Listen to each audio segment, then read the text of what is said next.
စုကလမနီယောကေပူဒီပူဒါကိုဒီထောင်းရတဲ့ဒပူရဲ့ဘွာဒိုနာတာဖူသေးဒီစီစီညာဆိုလို့တနည်းနေတာပါလို့ကိဝဲဒါသရဒူလွဲဖော်လာတဲ့ဟောခုနေလို့ဘွဲလပဲဘာအတေဖာနီပလမီတတူဒါလေဒီဆိုပကကွာဘာကိုနီရလေဒေါင်းလောင်းနေဝဲဒါ live streaming လာတရတာကလလဘတာမိုင်ခိုင်လာမီဝဲဒါလဲယူကလောရနော့ကစားတဲ့ရတနာပွဲစီကောဘာစာတော့ပတိညာလဘွဲကောတဲ့အဲ့တော့ပါလီပါပူရတော့အဲ့ဒူတီဝဲဒါတာလေ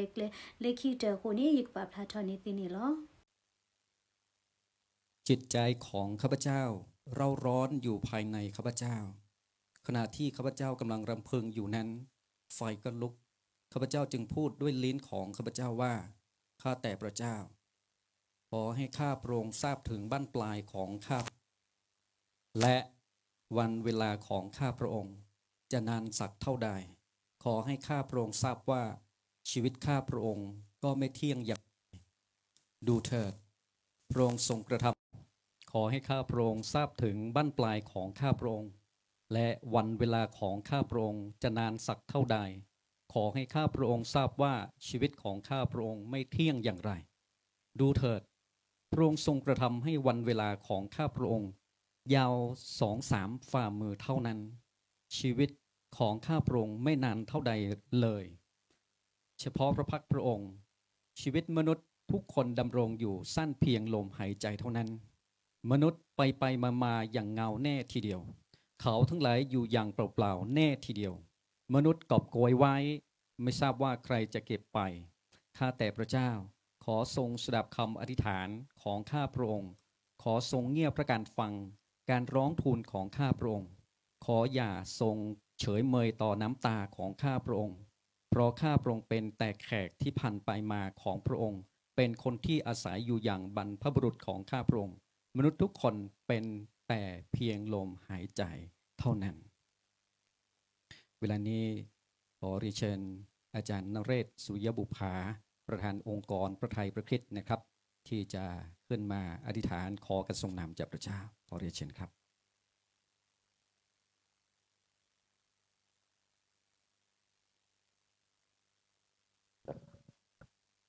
ให้เราร่วมใจการอธิษฐานครับ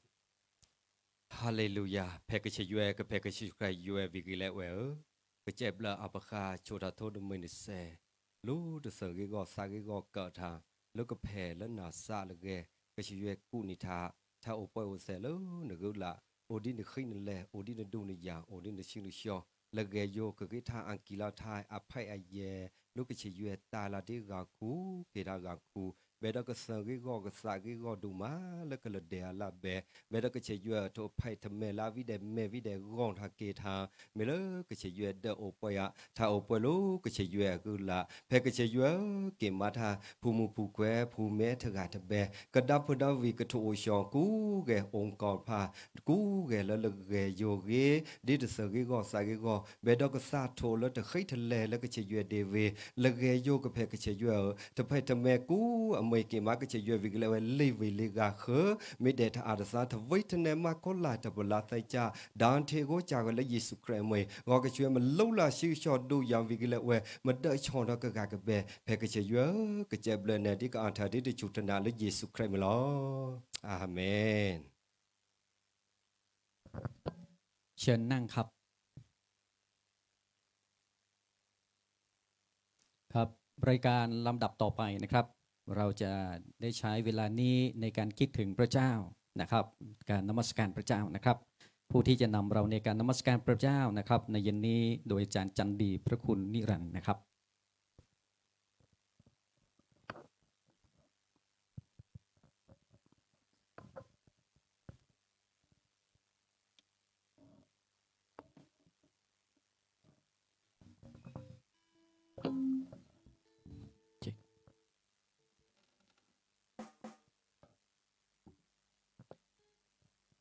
วันนี้รู้สึก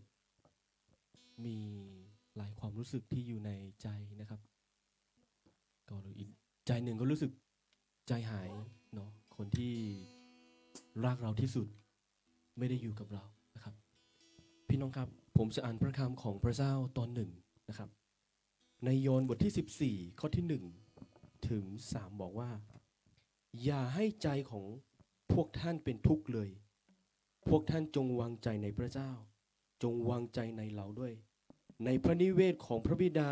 ของเรามีที่อยู่เป็นอันมากถ้าไม่มีเราคงบอกท่านแล้วเพราะเราไปจัดเตรียมที่ไว้สำหรับพวกท่านเมื่อเราไปจัดเตรียมที่ไว้สำหรับท่านแล้วเราจะกลับมาอีกและจะรับท่านไปอยู่กับเราเพื่อว่าเราอยู่ที่ไหนพวกท่านก็จะอยู่กับเราที่นั่นฉะนั้นเวลานี้ผมขอเรียนเชิญแขกผู้มีเกียรติทุกท่านที่จะมีโอกาสได้ลุกขึ้นเพื่อจะนมัสการพระเจ้าร่วมกันขอเรียนเชิญทุกคนลุกขึ้นด้วยกันครับ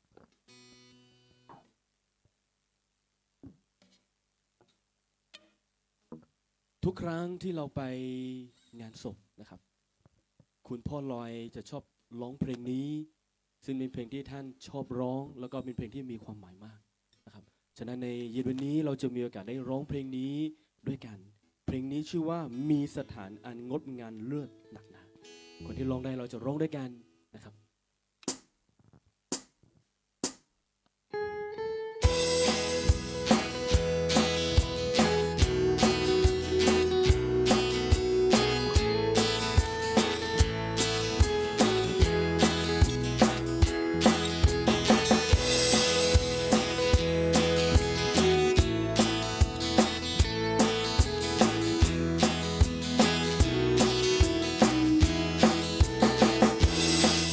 สถานอันงดงามเลิศหนักหนา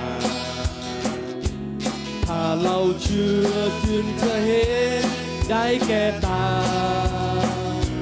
พระบิดาประทับคอยทุกเวลาและเดี๋ยวนี้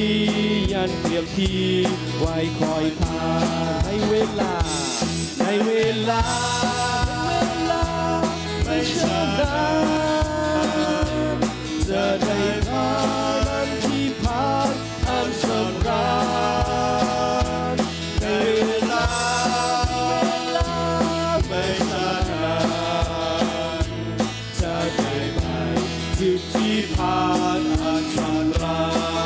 ญเราจะร้องเพลงอันเย็นโมชนาในสวร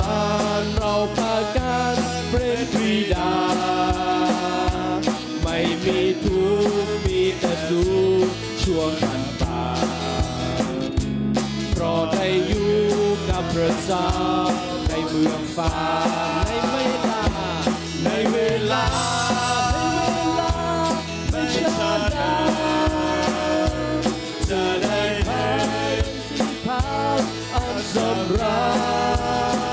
ญในเวลาไม่ช้านานจะได้ไปอันที่พักอันสำราญขอบพระคุณพระบิดาผู้ประทานสรรเสริญโดยบทเพลงอันสำราญเพื่อเป็นการแสดงความกตัญญูแต่พระองค์ทรงประชวรอยู่ในเวลาไม่ช้านานจะได้ผ่านที่ผ่านอันสำราญในเวลาไม่ช้านานจะได้ผ่านอันที่ผ่านอันสำราญในเวลาไม่ช้านานจะได้ผ่านที่ผ่านอันสำราญในเวลาไม่ช้านานจะได้ผ่านที่ผ่านอันสำราญ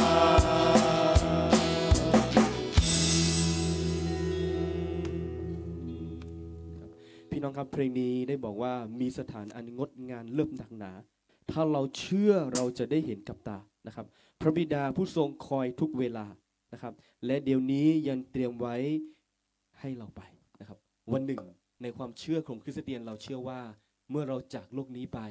เราจะกลับไปอยู่กับพระเจ้า เราไปอยู่กับพระบิดาเหมือนกับว่าผมเชื่อว่าวันนี้เวลานี้คุณพ่อลอยอยู่บนสวรรค์แล้วก็รอแล้วก็ดูพวกเราอยู่นะครับพี่น้องครับอีกเพลงหนึ่งที่คุณพ่อลอยจะชอบร้องเพลงนี้มากๆนะครับทุกครั้ง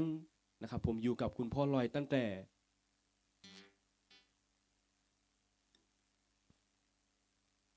ยังเป็นเด็กนะครับแล้วก็คุณพ่อลอยจะชอบร้องเพลงนี้หลายๆเวลานี้เราจะร้องด้วยกันเพลงนี้ชื่อว่าพระคุณพระเจ้าครับ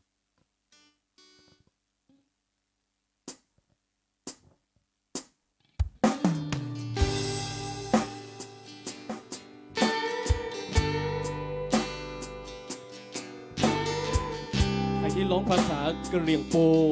กะเหรี่ยงสกอหรือภาษาไทยเราจะร้องเพลงนี้คิดถึงพระคุณและคิดถึงสิ่งที่อาจารย์ศาสนาจารย์หมายพรที่ได้ทิ้งไว้ให้กับเราและเราจะร้องเพลงนี้คิดถึงท่านด้วยความเชื่อในกัน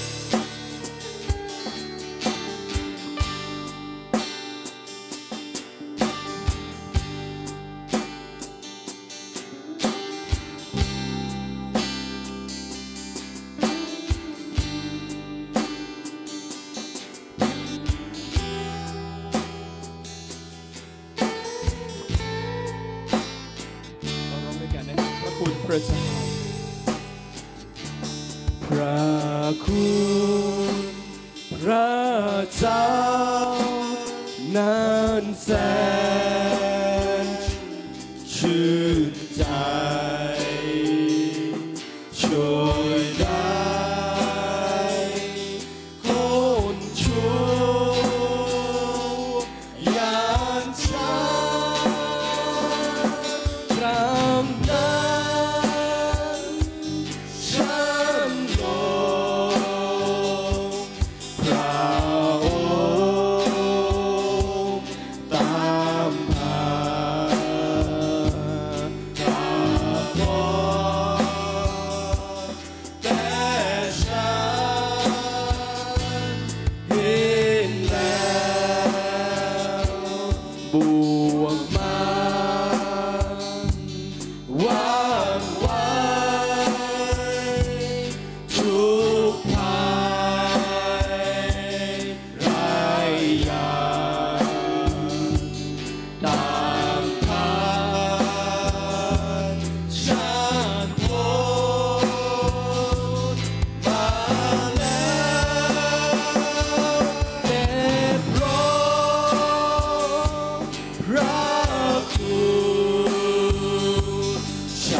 จะร้องด้วยกันท่อนสุดท้ายด้วยกันนะครับเมื่อเราได้ไปอยู่เมืองสวรรค์ชาตินั้นนับไกลผ่านปีอย่างนี้เวลาร้องเพลงสรรเสริญเท่ากันกับเกิดเริ่มต้น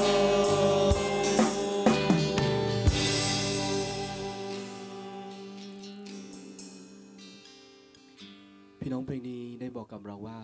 พระคุณของพระเจ้านั้นชื่นใจนะครับแล้วก็ท่อนหนึ่งที่เราร้องเมื่อกี้บอกว่าเมื่อเราได้ไปอยู่สวรรค์ช้านานนับนานหลายปีนะครับยังมีเวลาที่เราจะสรรเสริญพระเจ้านะครับพี่น้องครับอีกเพลงหนึ่งที่อยากจะนำเรามีโอกาสได้ร้องเพลงในค่ำคืนนี้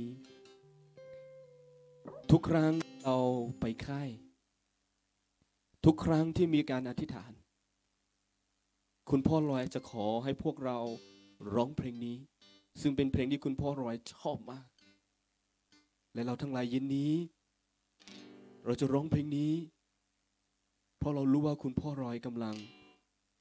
ดูและก็ชมพวกเราอยู่เพลงนี้ชื่อว่าพระเยซูเป็นที่รักของข้า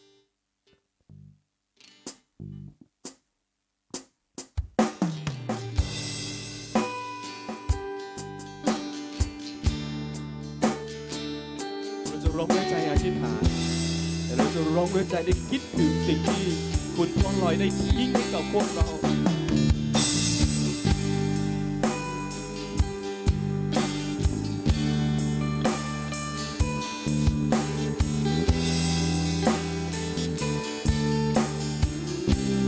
เราจะร้องด้วยกันพระเยซูเป็นที่รักของข้าพระเยซูข้าจะไม่ลาพระองค์พระองค์นำข้าจากคงต้องคมครีดีวางชีวิตข้าไว้บนศิลาข้าจึงได้รู้ว่ารักพระองค์มีพระองค์แม้โลกนี้จะสูญสิ้นไปข้ามีพระองค์พระผู้ช่วยและทรงเป็นเพื่อนข้าจะสรรพระองค์ตลอดชีวิตที่เราจะร้องอีกครั้งพระเยซูพระเยซูเป็นที่รักของข้าพระเยซูข้าจะไม่ละพระองค์พระองค์นำข้าจากคนจมคมครีวางชีวิตข้าไว้บนศิลาข้าจึงได้รู้รักพระองค์รักพระมีพระองค์เป็นโลกนี้จะสูญสิ้นไปโลกนี้จะสูญสิ้นไปข้ามีพระเยซูพระผู้ช่วยพระผู้และทรงเป็นและทรงเป็นคือสรรเสริญพระองค์ตลอดชีวิตรักพระองค์รักพระองค์มีพระ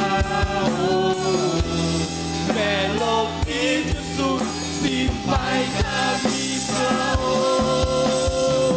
งค์พระผู้ช่วยและทรงเป็นเพื่อนข้าจะสรรเสริญพระองค์ตลอดชีวิตนิรันดร์รัก กพระองค์มีพระองค์แม้โลกนี้จะสูญสิ้นไปข้ามีพระองค์พระผู้ช่วยและทรงเป็นเพื่อนข้าจะสรรเสริญพระองค์ตลอดชีวิตรักพระมีพระองค์แม้โลกนี้จะสูญสิ้นไปข้ามีพระองค์พระเยซูพระผู้ช่วยของเราพระผู้ช่วยและทรงเป็นเพื่อนข้าจะสรรเสริญพระองค์ตลอดชีวิตนิรันดร์ข้าจะสรรเสริญพระองค์ข้าจะสรรเสริญพระองค์ตลอดชีวิตนิรันดร์ข้าจะสรรเสริญพระองค์ตลอดชีวิตนิรันดร์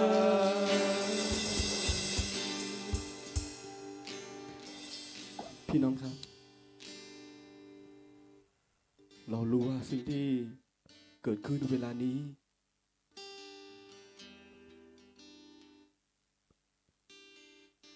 ยากที่พวกเราจะทำใจ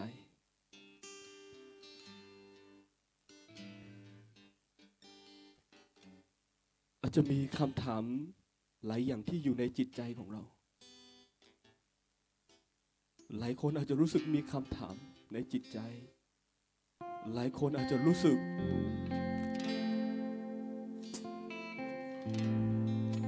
ท้อแท้ใจหมดหวังรู้สึกไม่รู้จะไปต่อยังไง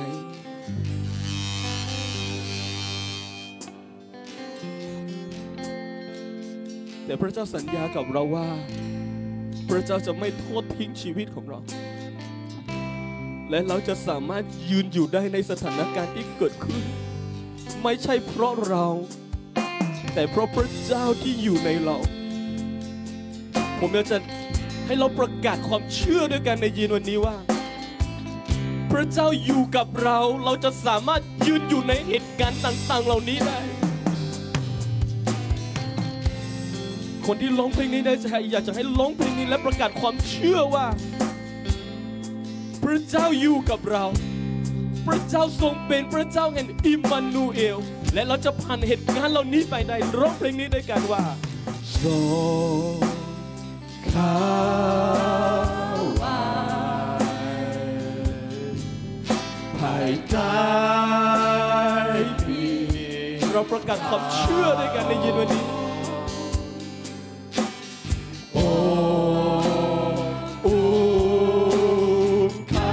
ในพระหัตถ์อันยิ่งใหญ่พระองค์ในพระหัตถ์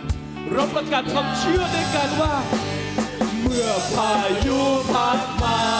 และฟ้าคำรามข้าจะบินขึ้นไปอยู่กับพระองค์ทรงเป็นราชาทรงเป็นราชายืนอยู่ได้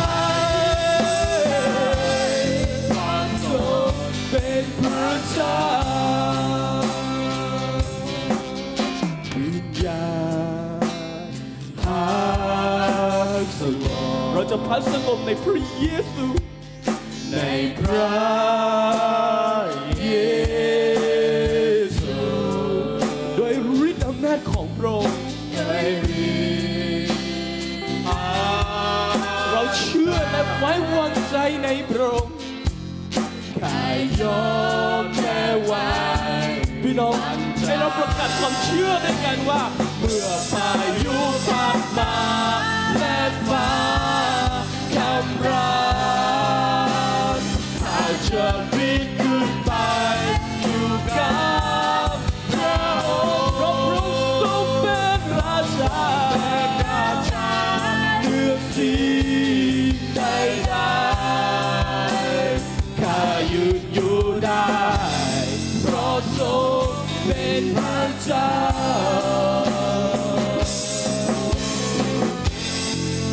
พี่น้องให้เราอธิษฐานด้วยกัน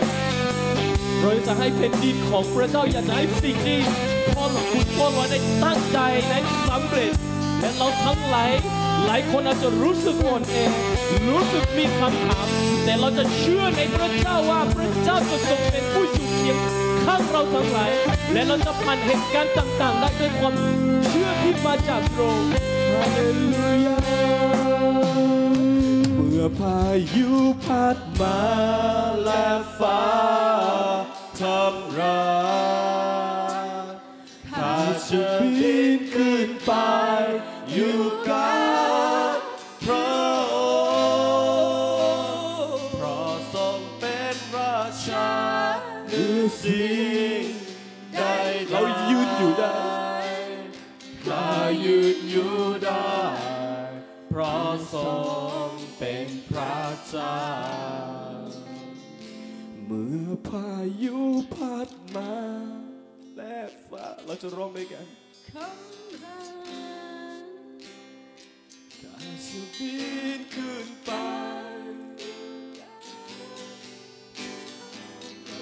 ทรงเป็นราชาเหนือสิ่งใดๆเราจะประกาศว่าเรายืนอยู่ได้เพราะทรงเราจะประกาศว่าเรายืนอยู่ได้ข้ายืนอยู่ได้เพราะทรงเป็นพระเจ้าข้ายืนอยู่ได้ข้ายืนอยู่ได้เพราะทรงเป็นพระเจ้า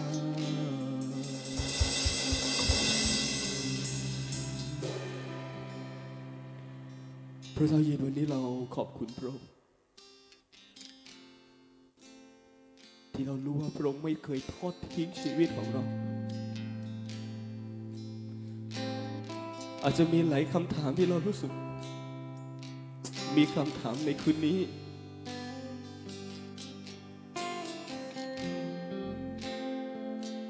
แต่เราอยากจะบอกกับพระเจ้าว่าเราขอกำลังจากพระองค์และเราขอพระวิญญาณบริสุทธิ์ของพระเจ้าได้จะหนุนใจเราทั้งหลายที่เราจะไม่ท้อถอยที่เราจะไม่หมดความเชื่อแต่เราจะก้าวต่อไปและรับใช้มากกว่าเดิมพระองค์ทรงการในค่ำคืนนี้เราขอพระวิญญาณบริสุทธิ์ของพระเจ้าได้จะหนุนใจและอวยพรแขกพิมูลเกียรติทุกคนทั้งเป็นคริสเตียนและไม่เป็นคริสเตียนที่เขาจะได้รับการหนุนใจได้รับการสัมผัสและได้รับการอวยพรที่มาจากพระเจ้าเราขอยกเกียรติทั้งหมดในค่ำคืนนี้ให้กับพระเจ้าผู้ทรงพระชนอยู่เราอธิษฐานทูลขอด้วยความเชื่อในพระนามพระเยซูคริสต์เจ้าเอเมนขอทุกคนที่จะนั่งลงได้ครับขอบคุณครับพระเจ้าอวยพรครับ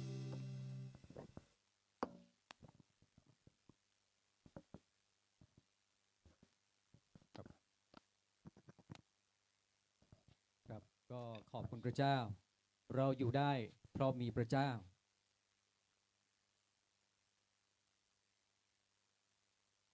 รายการลำดับต่อไปนะครับเราจะได้รับฟังพระวจนะของพระเจ้าผู้ที่จะนำพระคำของพระเจ้าเพื่อหนุนจิตชูใจเราในคืนนี้เป็นเพื่อนสนิทของท่านศาสนาจารย์ลอยพอสุริยบุภาแล้วก็ร่วมรับใช้พระเจ้าด้วยกันมารู้จักกันดีนะครับเพราะนั้นผมจะขอเรียนเชิญท่านศาสนาจารย์ดร.เกียรติลักษณะสกุลชัยนะครับขอกราบเรียนเชิญครับ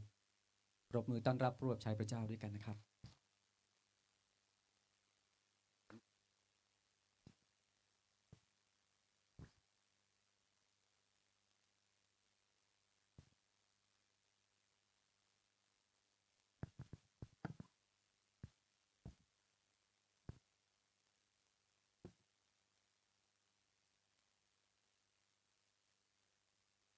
ฮาเลลูยา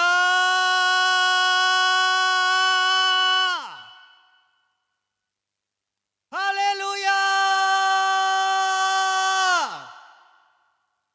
ฮาเลลูยา รเสริญพระเจ้า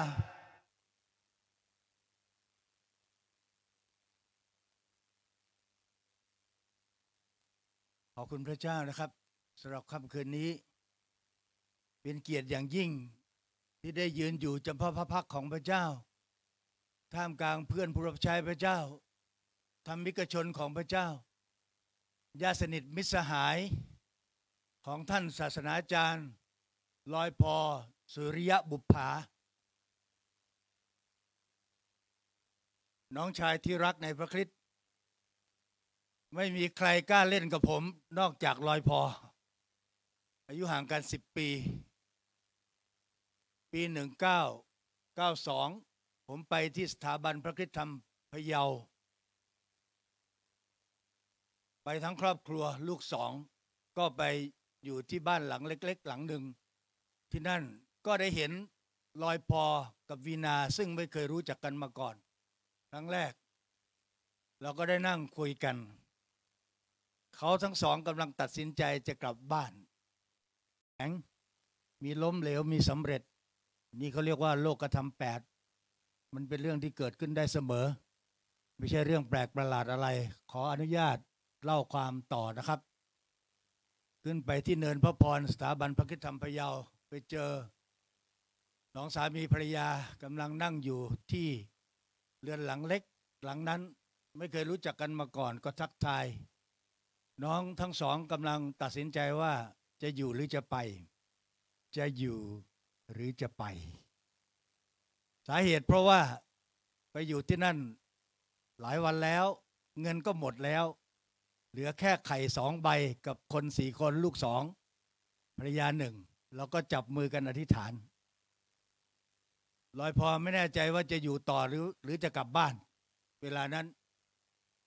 ขอบคุณพระเจ้าครับประมาณบ่าย4ก็มีคนหนึ่ง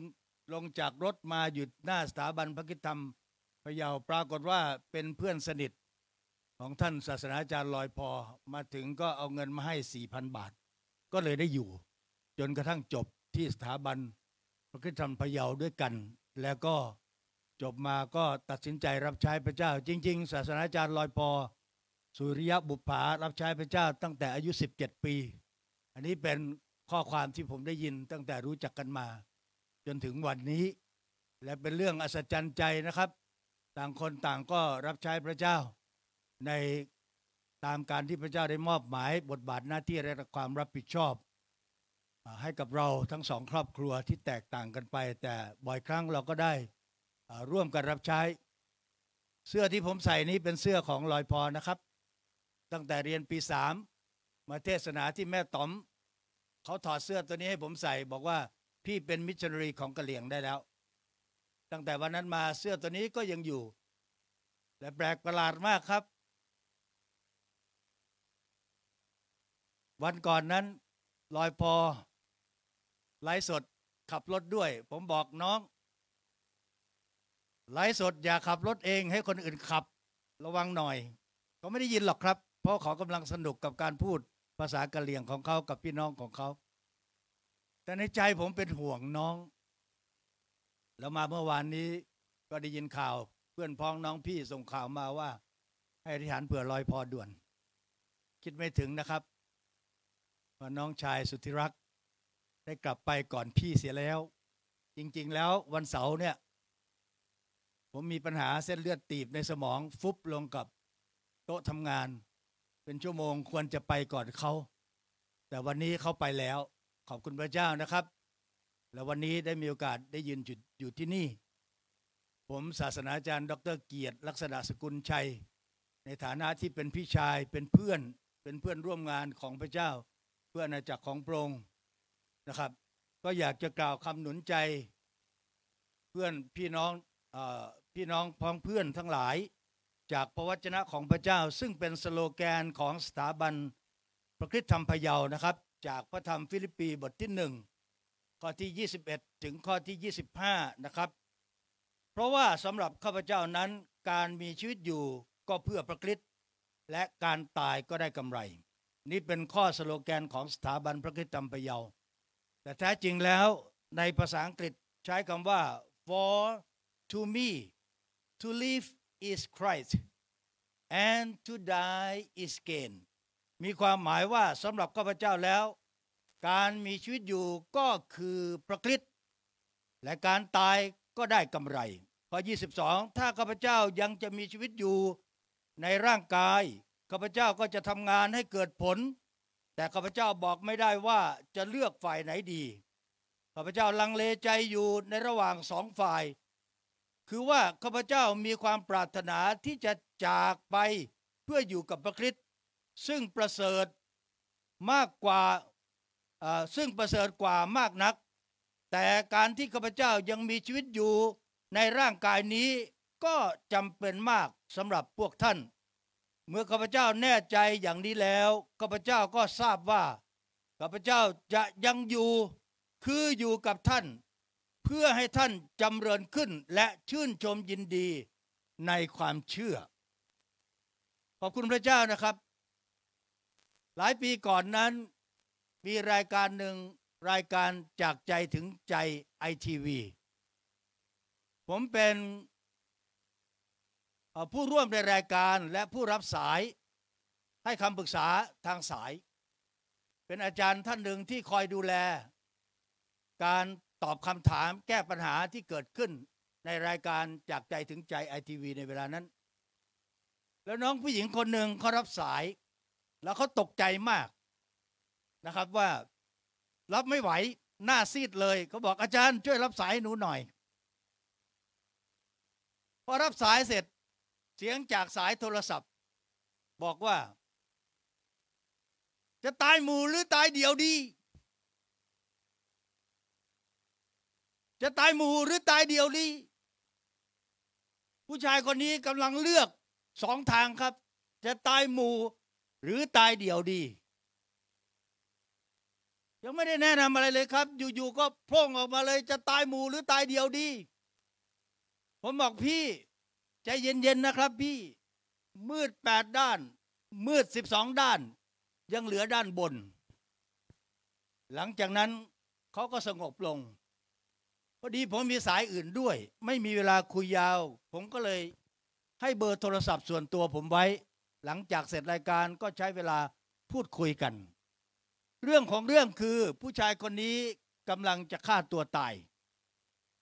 เตรียมปืนไว้เรียบร้อยแล้วแต่กำลังเกิดความคิดว่าจะไปฆ่าภรรยาฆ่าชู้แล้วหลังจากนั้นก็จะฆ่าตัวตายตามนี่คือที่ไปที่มาของจะตายหมู่หรือตายเดี่ยวดีขอบคุณพระเจ้านะครับจากคำพูดเล็กๆมืด8 ด้านมืด12 ด้านยังเหลือด้านบนทำให้ผู้ชายคนนี้ไม่คิดจะฆ่าตัวตายและไม่คิดจะฆ่าใครด้วยแล้วขอบคุณพระเจ้านะครับหลังจากนั้นผ่านไป1 เดือนเขาโทรมาหาผมอีกเขาบอกว่าอาจารย์ครับตอนนี้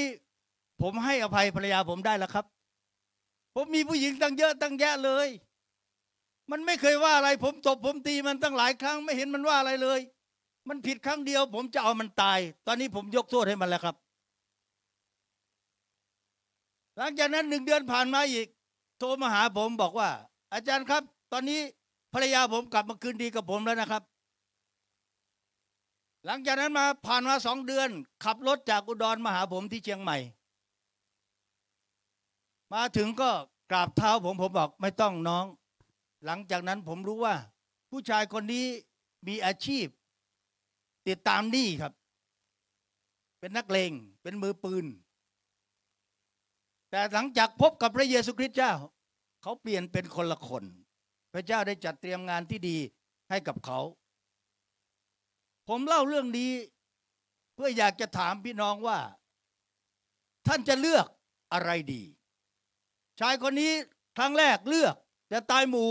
หรือตายเดี่ยวเพราะอยู่ในจุดแห่งความมืดของชีวิตแต่ท่านอัครทูตเปาโลผู้รับใช้พระเจ้าได้เขียนหนังสือพระธรรมฟิลิปปีบทที่1ในข้อนี้ท่านบอกว่าการมีชีวิตอยู่ก็คือพระคริสต์การตายก็ได้กำไรท่านชั่งน้ำหนักชั่งใจดูว่าจะอยู่หรือจะตายในที่สุดท่านก็เลือกที่จะอยู่ในค่ำคืนนี้อยากจะท้าชวนญาติพี่น้องเพื่อนสนิทมิตรสหายที่กำลังมีลมหายใจอยู่ วันนี้ศาสนาจารย์ลอยพอสุริยบุภาได้จากไปแล้วคำว่าจากไปหรือคำว่าตายหรือคำว่าหลับเป็นเรื่องเดียวกันสำหรับคริสเตียนไม่มีความแตกต่างอะไรกันเลยนะครับคำว่าตายแปลว่าแยกจากไปสำหรับคริสเตียนถือว่าหลับเพราะเดี๋ยวก็จะพบกันอีกไม่ใช่ตายตลอดไปเป็นนิรันดร์ท่านอัครทูตเปาโลบอกว่าการมีชีวิตอยู่ก็คือการตายก็ได้กำไรพี่น้องที่รักครับก่อนที่ท่านจะตัดสินใจจะเลือกอยู่หรือจะเลือกตายผมอยากให้พี่น้องทำความเข้าใจสำหรับพี่น้องคนที่เป็นคริสเตียนแล้วการมีชีวิตอยู่ก็คือพระคริสต์ไม่ใช่เพื่อพระคริสต์นะครับคือพระคริสต์มีความหมายว่าอะไรครับชีวิตของคริสเตียนทุกคนที่ต้อนรับไว้วางใจในพระเยซูคริสต์วันแรกที่ท่านได้ยินข่าวประเสริฐเรื่องราวของพระเยซูคริสต์ผู้เป็นพระเจ้าที่มาเกิดเป็นมนุษย์เกิดจากหญิงสาวพรหมจารีบริสุทธิ์เรียกว่าองค์วิสุทธิ์ชื่อว่าเยซูแปลว่าพระผู้ช่วยให้รอดหรือผู้ที่โปรดช่วยมนุษย์ให้รอดพ้นจากความผิดบาปรอดพ้นจากกรรมเวรของเขาคริสต์แปลว่าผู้ที่ถูกเจิมตั้งไว้หรือผู้ที่ถูกกำหนดไว้เพื่อจะมาช่วยมนุษยชาติให้รอดพ้นจากความพินาศบึงไฟนรกรอดพ้นจากกฎแห่งกรรมทั้งหลายนี่คือนามว่าเยซูคริสต์พระองค์เป็นพระเจ้าที่มาเกิดเป็นมนุษย์เกิดบริสุทธิ์ดำเนินชีวิตบริสุทธิ์พระองค์ประกาศพระองค์เองว่าเราเป็นทางนั้นเป็นความจริงและเป็นชีวิตไม่มีผู้ใดกลับไปถึงพระเจ้าพระบิดาได้นอกจากพระองค์ทรงกระทำการอัศจรรย์หมายสำคัญเหนือธรรมชาติเหนือผีร้ายเหนือโรคภัยไข้เจ็บเหนือความตายเหนือกฎบัญญัติทั้งหลายเพื่อประกาศว่าพระองค์คือพระบุตรของพระเจ้าบุตรมนุษย์พระองค์คือพระเจ้าคนยิวที่นับถือพระเจ้าอยู่แล้วเขาถือว่าพระเยซูคริสต์กระทำตัวเสมอพระเจ้าทำให้เกิดความโกรธเกลียดจริงชังหมิ่นประมาทพระเจ้าแต่ขณะเดียวกันเมื่อพระองค์ประกาศพระองค์กระทำการอัศจรรย์หมายสำคัญต่างๆคนก็ติดตามพระเยซูคริสต์มากมายเมื่อมีคนติดตามพระเยซูคริสต์มากมายพวกศาสนายิวทั้งหลายก็เกิดความอิจฉาริษยาก็เลยฟ้องร้องกล่าวโทษหาว่าพระเยซูทำตัวเสมอพระเจ้าแต่เพื่อจะเอาผิดทางกฎหมายด้วยเพราะว่าเวลานั้นอาณาจักรโรมันครอบครองอยู่เหนืออิสราเอลในเวลานั้นก็เลยให้ข้อกล่าวหาว่าพระเยซูตั้งตัวที่จะเป็นกษัตริย์ของพวกยิวนี่เป็นข้อหาชะกันในที่สุดเขาก็จับพระเยซูไปตรึงตายบนไม้กางเขนพระเยซูผู้มีฤทธิ์ถึงขนาดเดินบนทะเลห้ามพายุทำการอัศจรรย์หมายสำคัญทำให้คนตายเป็นขึ้นมาจากความตายได้ทำไมยอมให้เขาจับตรึงง่ายๆพระองค์มีฤทธิ์อำนาจมากมายจะตอบโต้อย่างไรก็ได้แต่พระองค์ยอมเพราะนี่เป็นทางเดียวที่จะช่วยมนุษย์ให้รอดพ้นจากกฎแห่งกรรมความพินาศการพิพากษาถึงบึงไฟนรกพระองค์ยอมไม่ปริปากเลยการตายบนไม้กางเขนของพระเยซูคริสต์ทำให้เราทั้งหลายพ้นจากการพิพากษาโทษพ้นจากกฎแห่งกรรมทั้งหลายนี่เป็นเรื่องอัศจรรย์พี่น้องคริสเตียนทั้งหลายวันที่ท่านตัดสินใจบอกว่าเป็นคริสเตียนต้อนรับพระเยซูคริสต์ท่านได้ยินเรื่องราวเหล่านี้หรือไม่ท่านเข้าใจเรื่องราวเหล่านี้หรือไม่เราทั้งหลายทุกคนเป็นคนบาปเกิดมาในครรภ์มารดาที่มีบาปถ้าจะพูดไปแล้วทุกคนเกิดมาตามกฎแห่งกรรมก็ว่าได้คนเรามีกรรมเป็นแดนเกิดมีกรรมเป็นผู้ติดตามมีกรรมเป็นผู้ให้ผลมีกรรมเป็นเผ่าพันธุ์จักทำกรรมอันใดไว้ย่อมรับผลกรรมนั้นสืบไปไม่ผิดหรอกครับอาดัมกับเอวาเป็นมนุษย์คู่แรกอาดัมแปลว่าแมนแปลว่ามนุษย์หรือว่าแปลว่าผู้ชายเอวาแปลว่าแม่หรือหญิงที่เป็นผู้ให้กำเนิดทั้งสองคนนี้ได้ทำกรรมโดยการไม่เชื่อฟังพระเจ้าหลังจากนั้นมามนุษย์ทุกคนก็เกิดมาจาก กิเลสตัณหาความรักใคร่ของชายหญิง ไม่มีมนุษย์คนไหนเลยที่ไม่ได้ออกมาจากหญิง เพราะฉะนั้นเราทุกคนเกิดมาในคันมารดาที่มีบาปเราจึงเป็นพันบาปตั้งแต่เกิด จากนี้ไปจนวันที่โลกนี้จะสลายมนุษย์ทุกคนเป็นคนบาปทั้งสิ้น ศาสนาทุกศาสนาสอนคนให้เป็นคนดีดีแล้ว แต่ให้พ้นกรรมพ้นเวรไม่ได้ อัตหิอัตโนนาโถตนเป็นที่พึ่งแห่งตนทำเท่าไหร่ถึงจะพอทำดี 80% 90% 99% 99.99% ก็ยังเป็นคนบาปเราไม่สามารถเปลี่ยนฐานะจากคนบาปเป็นคนบริสุทธิ์เพื่อจะไปอยู่กับพระเจ้าได้ทำไม่ได้ดังนั้นพระเยซูจึงต้องมาตายบนไม้กางเขนเพื่อรับโทษบาปแทนเราพี่น้องที่รักครับการมีชีวิตอยู่คือพระคริสต์มีความหมายว่าวันนั้นเราสำนึกแล้วว่าเราเป็นคนบาปสมควรตายตกนรกแต่พระเยซูเป็นพระเจ้าผู้มารับโทษบาปแทนเราดังนั้นตั้งแต่วินาทีนั้นชีวิตของเราไม่ใช่ของเราพระเยซูยอมตายเพื่อเราเราต้องเข้าสนิทกับความตายกับพระคริสต์และเราเชื่อว่าวันที่3พระเยซูได้เป็นขึ้นมาจากความตายชีวิตของเราคือพระคริสต์เมื่อเราเข้าสนิทในการตายของพระเยซูคริสต์และเข้าสนิทในการเป็นขึ้นมาจากความตายของพระเยซูคริสต์นี่คืออยู่คือพระคริสต์อย่าได้เนาะไม่ใช่กลางวันอยากจะเห็นหน้าคนฟังท่านฟังแล้วได้ยินแล้วเข้าใจไหม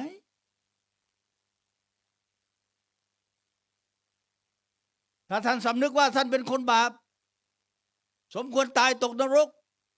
ทำดีเท่าไหร่ก็ไม่พอแต่พระเยซูคริสต์ผู้เป็นพระเจ้าเกิดเป็นมนุษย์เกิดบริสุทธิ์ดำเนินชีวิตบริสุทธิ์ถูกทดลองเหมือนอย่างเราทุกประการถึงกระนั้นพระองค์ก็ปราศจากบาปแล้วพระองค์ยอมถูกตรึงตายบนไม้กางเขนเพื่อรับโทษบาปกรรมเวรแทนมนุษย์ทุกคนในโลกนี้ถ้าท่านเชื่ออย่างนั้นท่านจะสำนึกในพระคุณพระเจ้าสำหรับผู้นำรายการผู้นำการท่านศาสนาจารย์ลอยพอสุริยบุภาเด็กๆเหล่านี้เรียกว่าคุณพ่อลอยพอชอบเพลงผมบอกครับเพลงทุกเพลงที่ลอยพอชอบเป็นเพลงที่ผมชอบทั้งหมดเลยโดยเฉพาะเพลงพระคุณพระเจ้าวันที่ผมสำนึกว่าผมเป็นคนบาปช่วยตัวเองไม่ได้ไม่มีใครช่วยผมได้วันนั้นผมร้องเพลงนี้อยู่ในใจผมแล้วพอฟังตรงนี้น้ำตาไหลเพราะมันเหมือนกันทุกคนเหมือนกันหมดทุกคนที่เป็นคริสเตียนจะเข้าใจพระคุณของพระเจ้าทั้งหมด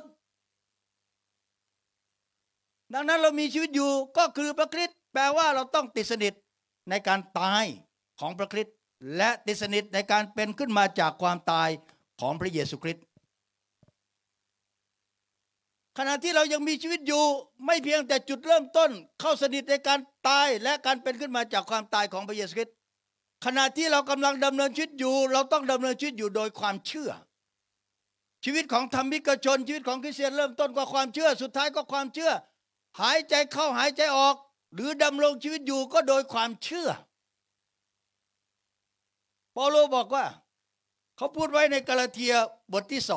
2ข้อที่20บอกว่าข้าพเจ้าถูกตรึงไว้กับพระคริสต์แล้วข้าพเจ้าไม่มีชีวิตอยู่ต่อไปแต่พระคริสต์ต่างหากที่ทรงมีชีวิตอยู่ในข้าพเจ้าชีวิตซึ่งข้าพเจ้าดำเนินอยู่ในร่างกายขณะนี้ข้าพเจ้าดำเนินอยู่โดยศรัทธาในพระบุตรของพระเจ้าผู้ได้ทรงรักข้าพเจ้าและได้ทรงสละพระองค์เองเพื่อข้าพเจ้าคำพูดของอัครทูตเปาโลเป็นคนที่ข่มเหงคริสตจักรเป็นคนที่จับคริสเตียนฆ่าขังคุกเขาบอกว่าในบรรดาคนบาปข้าพเจ้าเป็นตัวเอกแต่หลังจากที่เขาพบกับพระเยซูเขาได้พบกับเส้นทางแห่งไม้กางเขนเส้นทางแห่งความรอดชีวิตเขาเปลี่ยนหน้ามือเป็นหลังมือตั้งแต่เริ่มต้นที่เขาเชื่อพระเจ้า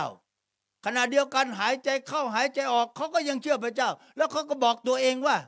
ข้าพเจ้าถูกตรึงไว้กับพระคริสต์แล้วทั้งที่เดินไปเดินมาหลายที่หลายแห่งไปที่โน่นไปที่นี่ตลอดแต่บอกกับตัวเองว่าข้าพเจ้าถูกตรึงไว้กับพระคริสต์แล้วถ้าชีวิตของเราคือพระคริสต์เราต้องตรึงตัวเองตรึงความปรารถนาของตนเองตรึงตัวเก่าของเราเอง อยู่ที่กางเขนแล้วให้พระองค์เป็นใหญ่ในชีวิตของเราดำเนินชีวิตโดยความเชื่อในพระคุณความรักของพระเจ้าที่พระองค์ทรงยอมตายบนไม้กางเขนเพื่อรับโทษบาปแทนเราถ้าเราเชื่อยึดติดอย่างนี้พระคริสต์จะสำแดงในชีวิตของท่านนี่คือพระคริสต์ตั้งแต่เริ่มต้นและดำเนินอยู่อาจารย์เปาโลคนเดียวกันนี้เขียนใน2 โครินธ์บทที่ 3 ข้อที่ 18แต่เราทั้งหลายไม่มีผ้าคลุมหน้าแล้วจึงแลดูพระสิริขององค์พระผู้เป็นเจ้าและตัวเราก็เปลี่ยนไปเป็นเหมือนพระฉายขององค์พระผู้เป็นเจ้าคือมีศักดิ์ศรีตามลำดับขึ้นไปเช่นอย่างศักดิ์ศรีที่มาจากองค์พระผู้เป็นเจ้าซึ่งเป็นพระวิญญาณวิธีการที่เราจะดำเนินอยู่คือพระคริสต์อย่างแรกติดสนิทในการตายและการเป็นขึ้นมาจากความตายอย่างที่สองตรึงตัวเองบนไม้กางเขนร่วมกับพระเยซูคริสต์เสมออย่างที่สามครับตาจดจ่ออยู่ที่พระเยซูคริสต์เมื่อพระเยซูคริสต์เป็นขึ้นมาจากความตายพระองค์เสด็จขึ้นประทับอยู่เบื้องขวาพระหัตถ์ของพระบิดาเต็มไปด้วยสง่าราศีพระนามของพระองค์จะต้องถูกยกขึ้นทุกเข่าทุกลิ้นในสวรรค์ในแผ่นดินโลกจะต้องกราบนมัสการพระนามของพระเยซูคริสต์นี่เป็นข่าวประเสริฐเป็นเรื่องจริงเป็นความจริงที่เกิดขึ้นในโลกใบนี้มีคนค่อนโลกที่มีความเชื่อมีคนค่อนโลกที่กำลังมองดูพระเยซูแล้วเขากำลังเปลี่ยนไปเป็นเหมือนพระองค์มากขึ้น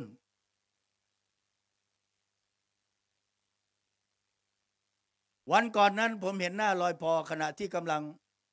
ไลฟ์สดขับรถด้วยไลฟ์สดด้วยพูดภาษากะเหรี่ยงผมดูหน้าเขาใบหน้าเขาเปล่งประกายยิ้มแย้มแจ่มใสใบหน้าเต็มน้องชายที่รักคนนี้ผ่านร้อนผ่านหนาวผ่านเป็นผ่านตายมาหลายครั้งหลายหนผมเห็นพระสิริของพระเจ้าในชีวิตของเขาผมไม่สงสัยว่าเขาอยู่คือพระคริสต์อยู่ในชีวิตของเขาฉายแสงวันแล้ววันเล่าเดือนแล้วเดือนเล่าปีแล้วปีเล่าผ่านร้อนผ่านหนาวผ่านดีผ่านถูกผ่านผิดอ่อนแอเข้มแข็งป่วยจะตายหลายครั้งแล้วแต่ยังไม่ตายทุกข์มากหลายเรื่องแต่ก็ผ่านได้ยิ่งผ่านความทุกข์ยากลำบากมากเมื่อมองดูพระองค์มากใบหน้าก็จะเปล่งไปด้วยสง่าราศีขอพระเจ้าได้รับเกียรติเพราะชีวิตของท่านศาสนาจารย์ลอยพอสุริยบุปผาการมีชีวิตอยู่ก็คือพระคริสต์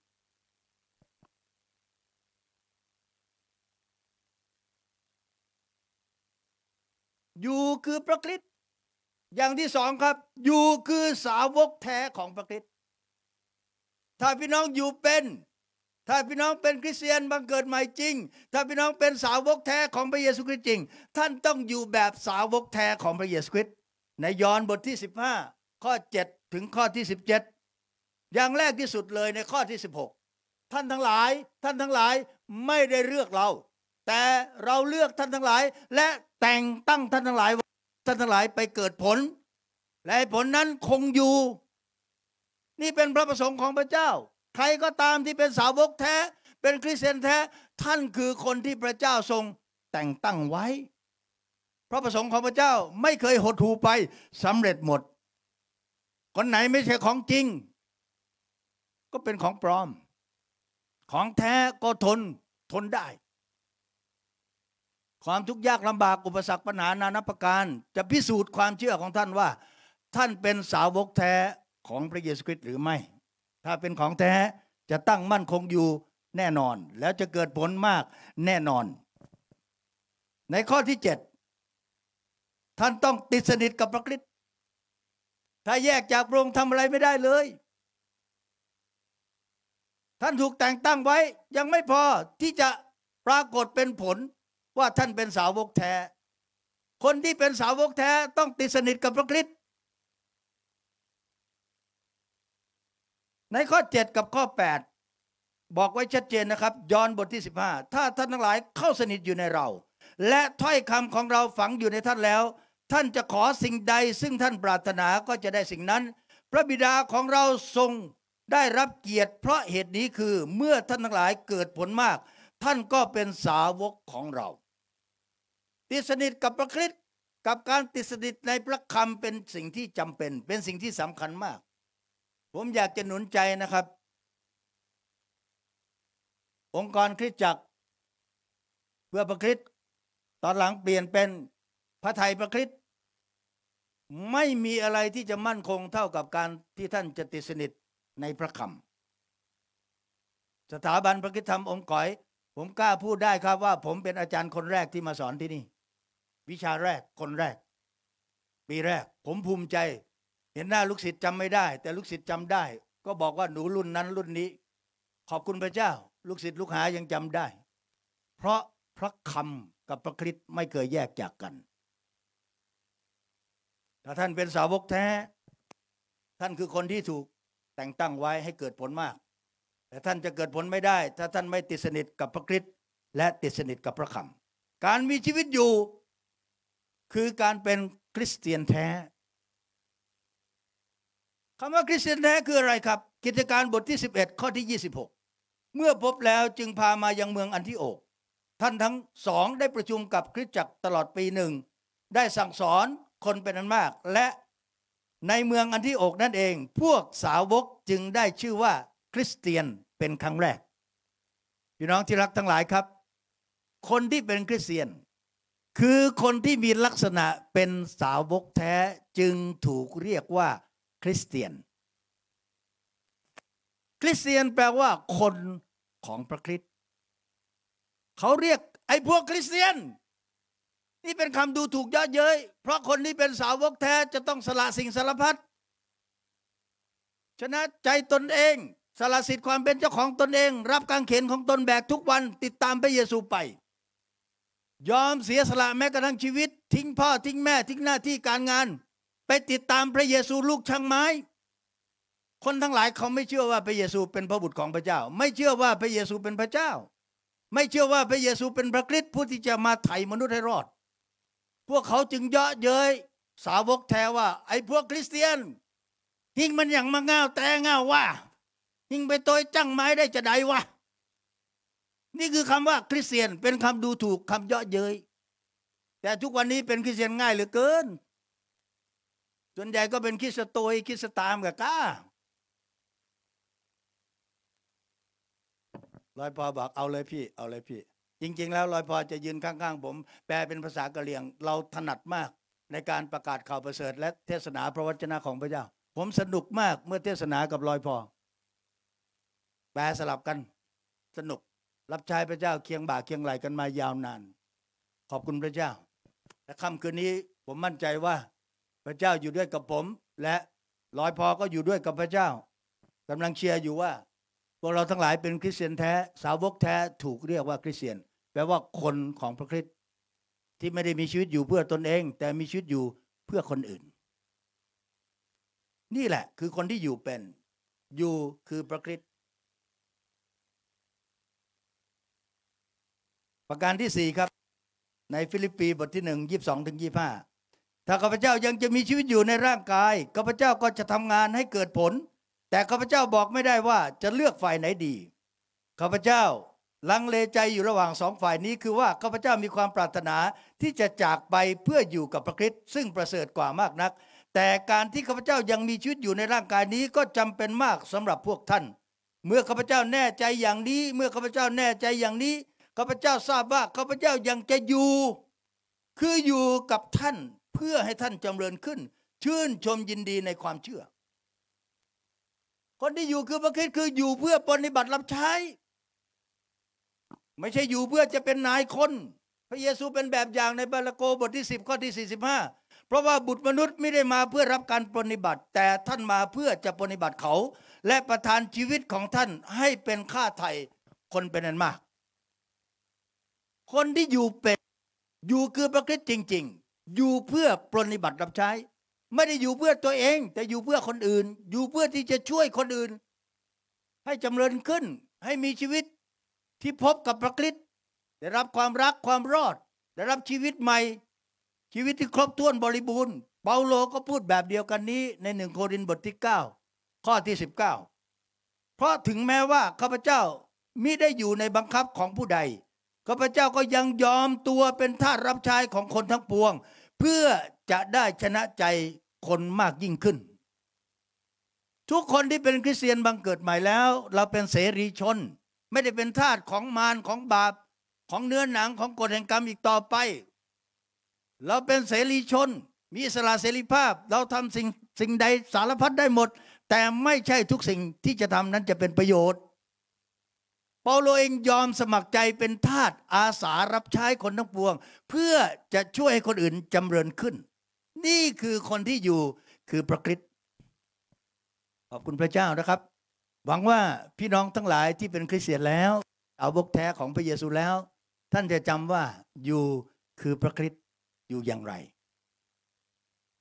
ถ้ายังไม่ใช่ทบทวนดูใหม่นะครับ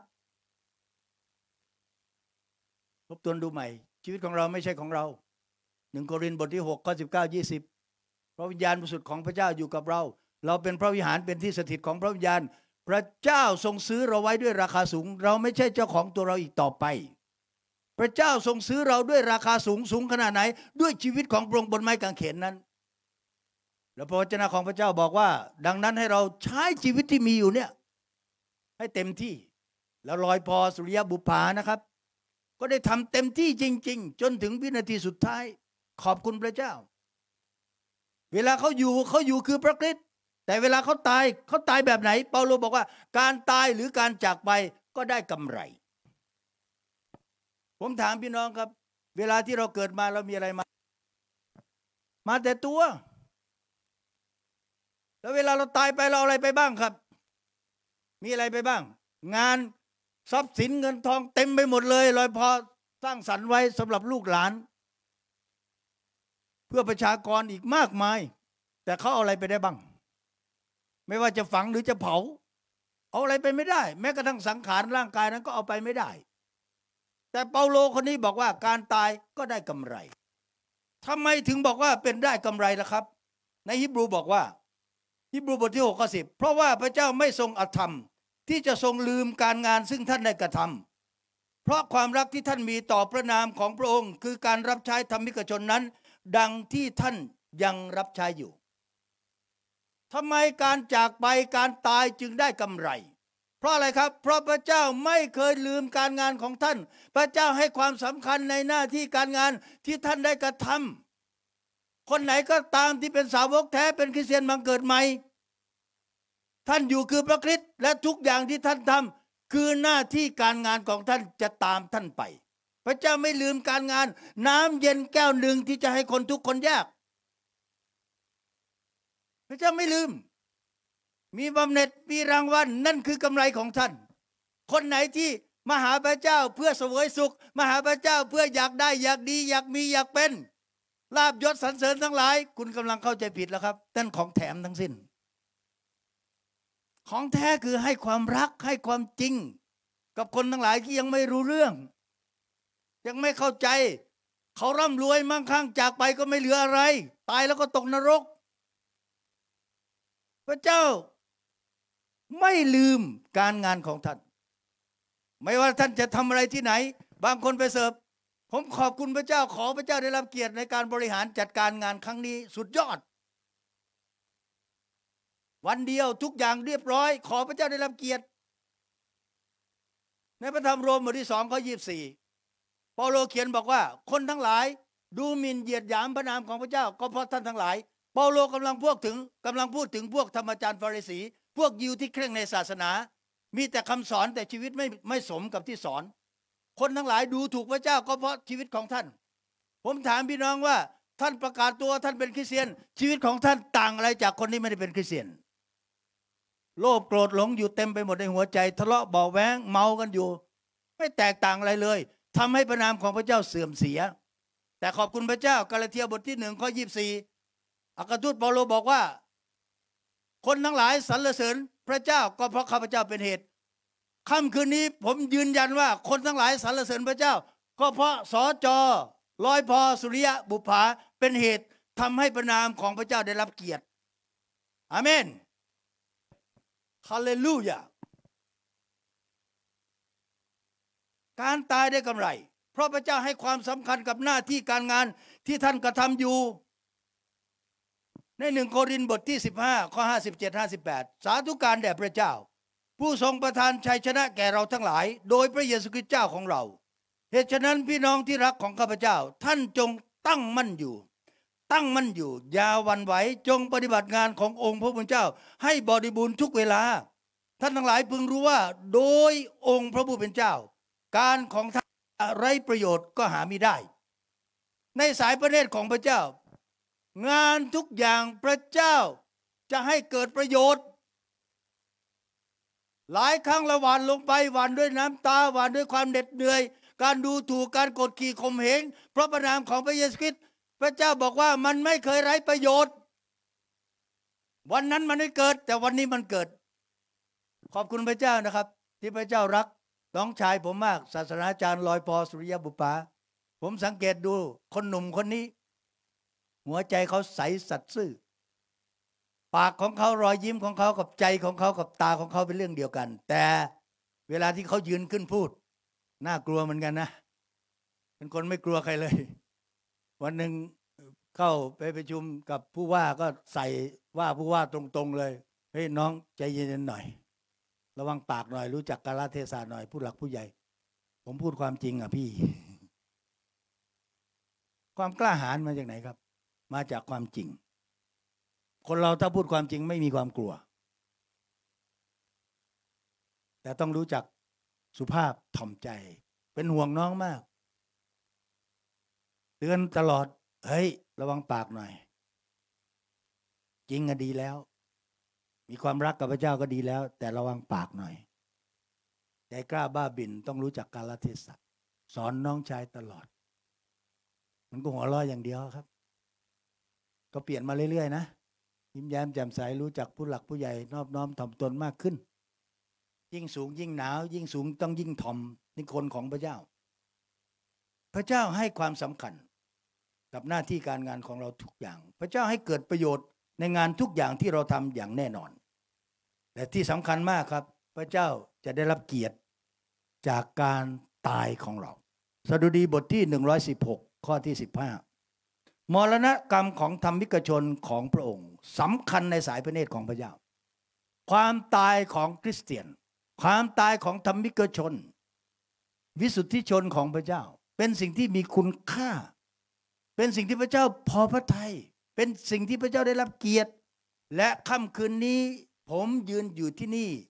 มีชื่อว่าศาสนาจารย์ดร.เกียรติก็ได้รับเกียรติที่ได้มายืนอยู่ตรงนี้ที่ได้เทศนาพระวจนะของพระเจ้าเป็นที่หนุนจิตชูใจญาติพี่น้องเพื่อนสนิทมิตรสหายทั้งหลายทั้งที่ฟังอยู่ที่นี่และฟังอยู่ในรายการต่างๆขอบอกว่าการตายของคริสเตียนเป็นสิ่งที่พระเจ้าได้รับเกียรติพระเจ้าให้เกียรติมันก็ขึ้นอยู่กับเรานะถ้าเราอยู่คือพระคริสต์การตายก็ได้กำไรได้รับเกียรติแน่นอน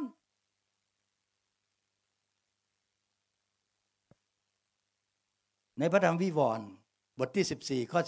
12-13นี่แหละความอดทนซึ่งพวกธรรมิกชนคือผู้ที่ประพฤติตามบัญญัติของพระเจ้าและดำเนินตามความเชื่อของพระเยซูจะต้องมีข้าพเจ้าได้ยินพระสุรเสียงจากสวรรค์สั่งว่าจงเขียนไว้เถิดว่าตั้งแต่นี้ต่อไปคนทั้งหลายที่ตายเพื่อองค์พระผู้เป็นเจ้าจะเป็นสุขคนทั้งหลายที่มีชีวิตอยู่คือพระคริสต์และเวลาตายก็ตายโดยพระองค์เพื่อองค์พระผู้เป็นเจ้าเขาจะเป็นสุขคำว่าเป็นสุขคำนี้ภาษากรีกแปลว่า makarios แปลได้สองอย่างแปลว่า blessed and happy แปลว่าพระพรและความสุขใครก็ตามที่ดำเนินชีวิตคือพระคริสต์และพร้อมที่จะตายในสนามการรับใช้พระเจ้าตายในนามของในฐานะที่เราเป็นธรรมิกชนเป็นคริสเตียนท่านมีความสุขขณะที่มีลมหายใจท่านมีพระพรขณะที่มีลมหายใจการจากไปก็จากไปอย่างสงบสุขแม้เหตุการณ์เกิดขึ้นหลายคนคิดมากครับหลายคนคิดมากเฮ้ยเกิดอะไรขึ้นทำไมคนรักพระเจ้าถึงเป็นแบบนี้ทำไมถึงเป็นแบบนั้นแบบนี้ความเป็นความตายอยู่ในพระหัตถ์ของพระเจ้าพระเจ้าไม่เคยผิดพลาด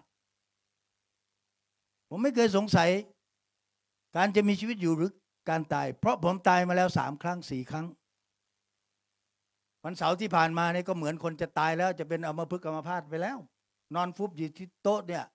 เพราะว่าเส้นโลหิต ตีบเส้นเลือดตีบในสมองฟุบลงเฉยๆเลยเกือบชั่วโมงหนึ่งก็ฟื้นขึ้นมาก็ยังรับใช้ต่อยังขับรถจากเชียงใหม่มาที่นี่มาคนเดียวไม่มีปัญหาครับ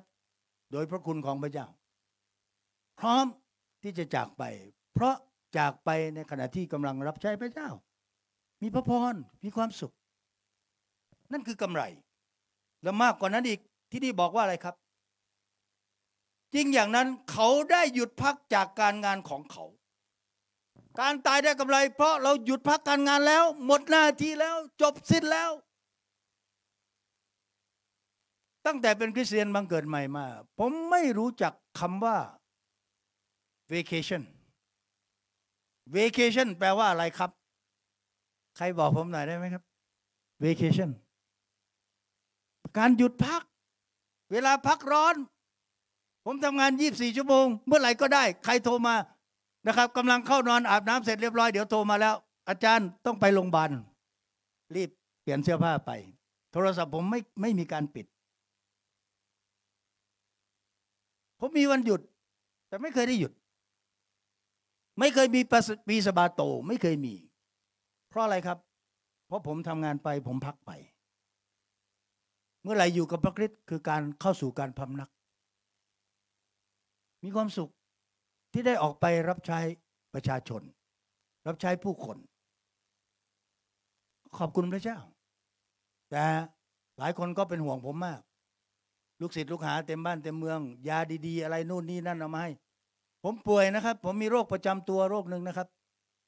วันก่อนนี้ไปอบรมเกี่ยวข้องกับเรื่องการเป็นผู้ไกลเกลี่ยเราจะตั้งศูนย์ไกลเกลี่ยกรณีพิพาทของกรมคุ้มครองสิทธิและเสรีภาพร่วมกับกระทรวงยุติธรรมไปอบรมอาจารย์ที่สอนนะครับเป็นอาจารย์ที่ม.พะเยาพอผมยืนขึ้นพูดเขาก็วิเคราะห์เขาเป็นนักจิตด้วยก็บอกว่าเวลาที่อาจารย์พูดไปอาจารย์ก็หลิวตาใส่ดิฉันผมบอกถูกต้องแล้วครับเพราะว่าผมมีโรคประจำตัวโรคประจำตัวของผมคือโรคตาเจ้าชู้ครับพี่น้องอยู่ไกลไม่เห็นหรอกครับแต่ถ้าอยู่ใกล้เนี่ยก็มองดูผมดูแลเด็กกำพร้า12 คนนะครับต้องไปโรงเรียนประจำอาทิตย์หนึ่งหลายครั้งเราไปคอยไปแก้ปัญหาลูกที่มีปัญหาสร้างวีรกรรมที่โรงเรียนไปนั่งดูเด็กวัยรุ่นนะครับกำลังนั่งคุยกันเล่นอะไรกันผมก็ไปยืนดูรอคอยลูกชายนะครับเด็กผู้หญิงคนหนึ่งก็แงนหน้าขึ้นมาแล้วก็ทำมือแบบนี้ใส่ผมครับพี่น้องรู้ไหมเขาทำอะไรนะเขาเห็นตาผมกระตุกขยิบตาใส่เขาบอกว่าไอ้เท่าหัวงู เขาไม่รู้ครับผมมีปัญหาเส้นเลือดกดทับเส้นประสาทในสมองเส้นที่7ใบหน้าซีกซ้ายลืมไปลืมมานะครับ30 กว่าปีแล้วป่วยเป็นแบบนี้มา30 กว่าปีแล้วขอบคุณพระเจ้าครับทำงานสนุกมากแต่เมื่อไหร่ที่พระเจ้ารับกลับบ้านผมก็ได้หยุดพักการงานไม่ต้องทำวันนี้มีโอกาสทำไปพระเจ้าไม่ลืมการงานไม่ว่าจะทำงานหนักงานเบางานต่ำงานอะไรทำไปเถอะพระเจ้าไม่ลืมและสุดท้ายนะครับพระคัมภีร์พูดไว้ชัดเพราะการงานที่เขาได้กระทำนั้นจะติดเขาไปการงานทุกอย่างที่ท่านได้ลงได้หว่านไว้จะติดตามท่านไปเมื่อท่านจากโลกนี้ไปไม่มีอะไรไร้ประโยชน์พระเจ้าเห็นความสำคัญให้ความสำคัญในหน้าที่การงานน้ำเย็นแก้วหนึ่งท่านไปโอบกอดคนทุกข์คนยากคนไม่มีข้าวไม่มีอาหารเด็กไม่มีโอกาสคุณให้เขาไปสิครับการงานของคุณจะติดตามคุณไปนี่แหละคือกำไรทั้งสิ้นการตายได้กำไรการมีชีวิตอยู่คือพระคริสต์การตายได้กำไรสุดท้ายนะครับผมอธิษฐานกับพระเจ้าการอธิษฐานกับพระเจ้าคือการพูดคุยกับพระเจ้าแล้วเราเชื่อว่าพระเจ้าเป็นพระผู้ทรงเนรมิตสร้างทุกสรรพสิ่งจากสิ่งที่ไม่มีให้มีขึ้นพระองค์เป็นพระวิญญาณอยู่ทุกคนทุกแห่งรู้ทุกสิ่งทุกอย่างและทำทุกสิ่งทุกอย่างได้ถ้าพี่น้องจะอธิษฐานอะไรอธิษฐานให้สุดๆไปเลยผมอธิษฐานขอพระเจ้านะครับพระองค์เจ้าข้าอย่าให้ผมป่วยตายที่โรงพยาบาลขอเถอะน่าสมเพชผมไม่อยากเจอสภาพแบบนี้อย่าให้ผมป่วยตายเลยขอให้ผมตายในสนามรับใช้กำลังยืนเทศนาอยู่รับผมให้ล้มลงตายคนเอาปืนมายิงเพราะหมั่นไส้อะไรก็ได้ไม่เป็นไร ยินดีที่จะตายขณะที่กำลังรับใช้ผมขอพระเจ้าอย่าให้ผมนอนรอคอยความตายแต่ผมให้ตายขณะที่กำลังรับใช้พระเจ้าแล้ววันหนึ่งพระเจ้าก็ดลใจผมนะครับในพระคัมภีร์เนี่ยมันมี2 คนนะที่ไม่ต้องพบกับความตายเอโนกกับเอลียาเขาถูกรับขึ้นไปโดยไม่ต้องพบกับความตายผมเปลี่ยนใจครับพระองค์เจ้าข้าขออีกทีนะครับผมขอใหม่นะครับพระองค์เจ้าข้าอย่าให้ผมพบกับความตายนะรับผมขึ้นไปเลยนะผมทำประกันชีวิตทำอะไรไว้หมดเลยนะครับทุกอย่างผมบริจาคร่างกายบริจาคดวงตาบริจาคอวัยวะตั้งแต่เป็นเด็กหนุ่มแล้วผมบริจาคตั้งแต่สมัยเป็นหนุ่มยังไม่รู้จักพระเจ้าเลยสงสัยในผมต้องกลับใจใหม่หมดเลยประกันชีวิตไม่ต้องทำบริจาคร่างกายก็ไม่ต้องแล้วเพราะอะไรครับเพราะผมเชื่อว่าพระเจ้าจะรับผมไปโดยไม่ต้องพบกับความตายพระคัมภีร์เขียนไว้แสดงว่ามีจริงเป็นจริงผมก็เชื่อมีอีกวิธีหนึ่งนะครับที่เราจะไม่ต้องตายขอพระองค์เสด็จมาวันนี้เถิดขอพระองค์เสด็จมาวันนี้เถิดถ้าพระเยซูเสด็จมาวันนี้ถ้าท่านเป็นคนที่มีชีวิตอยู่คือพระคริสต์การตายได้กำไรจริงๆท่านจะไม่ต้องพบกับความตายพระองค์จะรับท่านไปร่างกายดินนี้จะกลับกลายเป็นกายวิญญาณถูกรับขึ้นไปโดยไม่ต้องพบกับความตายมี2 วิธีที่จะไม่ต้องพบกับความตายพี่น้องที่รักครับผมขอบคุณพระเจ้าตอนมาขับรถมาฝนตกผมก็จำได้ผมไปเทศนาที่แม่ต๋อมสมัยก่อนนี้ไม่ใช่ตึกหลังนี้เป็นบ้านไม้2 ชั้นหลังเล็กๆขี่มอเตอร์ไซค์ไปกับอาจารย์ลอยพอเทศนาที่แม่ต๋อมผมเทศลอยพอแปล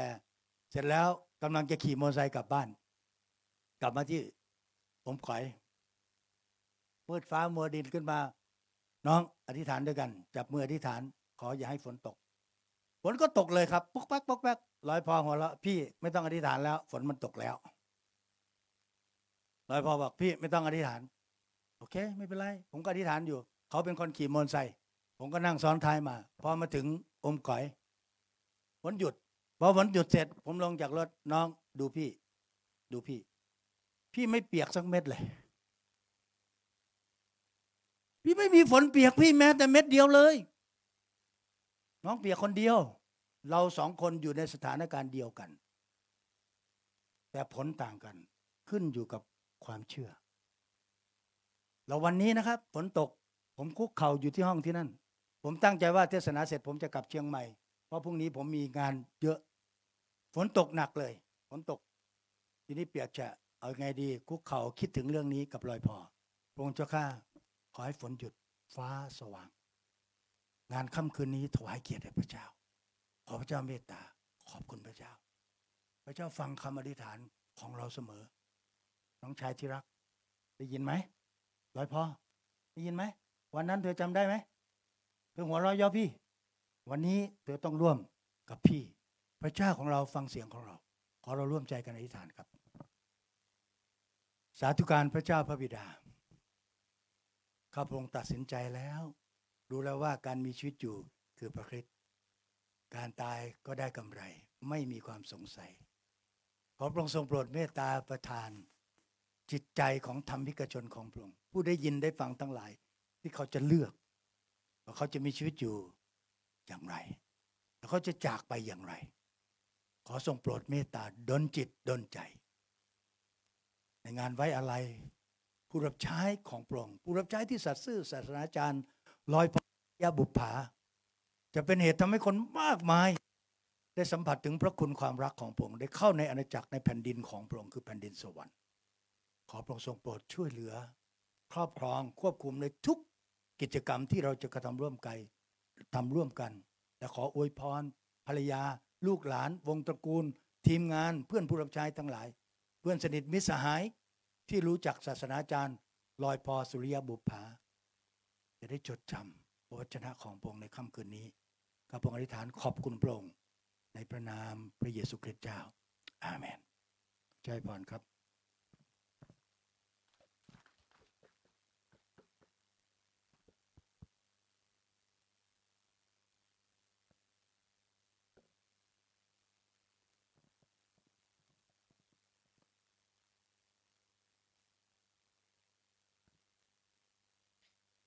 ครับก็ขอขอบคุณท่านอาจารย์เกียรตินะครับที่ได้นำพระคำของพระเจ้ามาสู่เราทั้งหลายนะครับเป็นพระพรกับเรามากนะครับที่จะว่าก็เลือกทานเลยมันแต่หายใหญ่หมอผมพลายแพ้ฟิลิปปีโคเตอร์ชัวคีเตอร์เดียวดาเลอร์ยมูมิครียซีมิตับลือล้ออะควรดอยก็จีว่าก็เลือกทานเลยสระเตความตาหายใหญ่เนี่ยยชั่วโมงทอบาเลอร์สระโดโนป้าเต้ามูเดเวมอไอเวเนเนมาตาจันนี้ล่ะก็จะว่าก็เลือกทานเนี่ยเลิศทอเปทอลาต้ามูปลอเนาะยชมว่าก็จะอยู่ว่าก็ลือทาสบลือละต่อแพยันนอว่าสระโดเต้ามูบัชดอฟิลิปปีอะโคเตอร์ชบคิจิเตอร์ปูเนี่ยยมูเมครียซีเมตับลือเนี่ยเมสก็ดอตัมเมตต่อละสระโดนัวป่าเต้ามูเจอเวดาเนี่ยแพ้เชกต่อละมูคาเดเดมูเลยก็จะอยู่ว่าก็ล่ะก็จะสุครีตามาก็ล่ะดอตื้อเมอาซาสมูก็เตอเดซีบลือก็จะอยู่ว่าล่ะอะคนเนี่ยดอตาลาแต่ปอมก็จะอยู่ว่าตาตะการเนาะ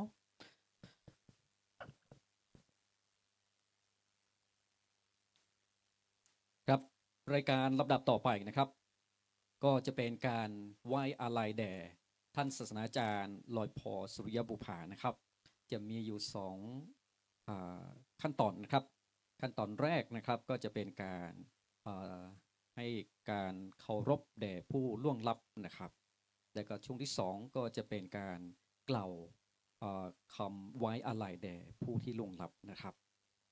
ก็วันนี้เราได้รับเกียรติจากผู้หลักผู้ใหญ่นะครับที่มาร่วมเป็นเกียรติในวันนี้หลายท่านด้วยกันนะครับเพราะฉะนั้นก็ผมจะขอเรียนเชิญ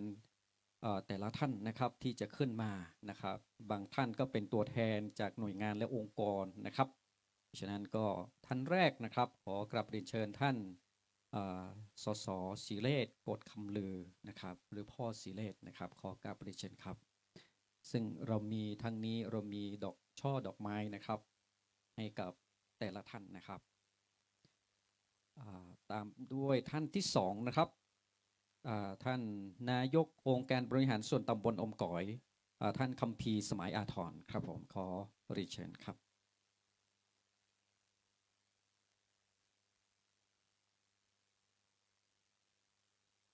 ท่านตามมาด้วยท่านที่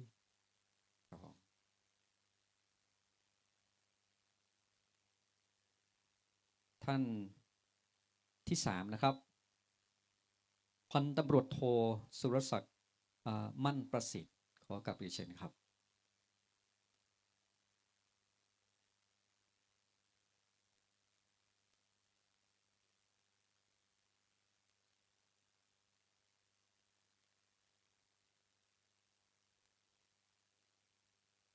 ครับผม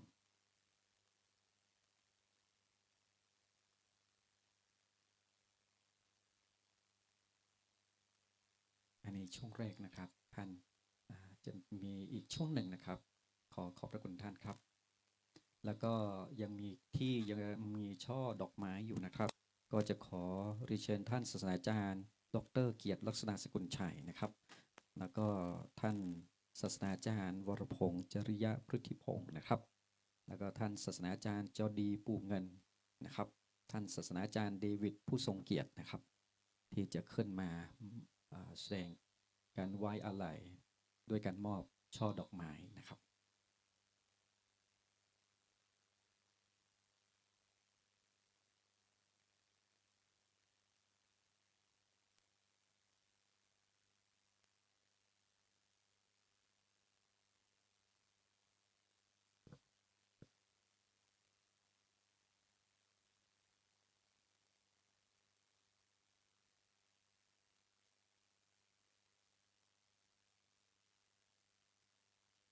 ครับขอบพระคุณครับก็แต่ละท่านก็เป็นผู้ที่ทำงานในหน่วยงานองค์กรแต่ละองค์กรแต่ละด้านนะครับก็ขอพระคุณท่านเป็นอย่างสูงนะครับที่ท่านมาเป็นเกียรตินะครับแล้วก็จากนี้นะครับก็จะขอมอบเวลาให้กับท่านสสศิเลศกฎคำลือนะครับหรือพ่อศิเลศนะครับที่จะขึ้นมากล่าวไว้อาลัยแด่ผู้ที่ล่วงลับนะครับขอกราบเรียนเชิญครับ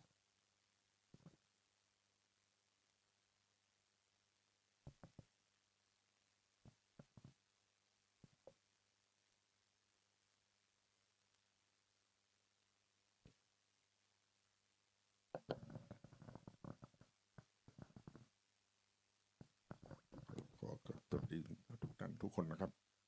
ก็อันดับแรกก็ขอแสดงความเสียใจกับครอบครัวนะฮะทุกท่านที่ไม่นึกคิดนะฮะว่าอาจจะเราพอจะไปเร็วขนาดนี้ฮะครับผมขอเอาโหสินะสิ่งไหนที่เราเคยร่วมกันไม่ว่าจะเป็นล่วงเกินไม่ว่าจะเป็นกายวาจาใจอะไรก็แล้วแต่ขอให้โหสิต่อกันนะฮะแล้วก็ขอให้เจริญพรไปสู่สุขปฏินะขอไปที่สวรรค์ชั้นฟ้าที่ดีนะขอให้ที่ขึ้นสวรรค์ชั้นฟ้าปกติสุขผู้ประการผมครับ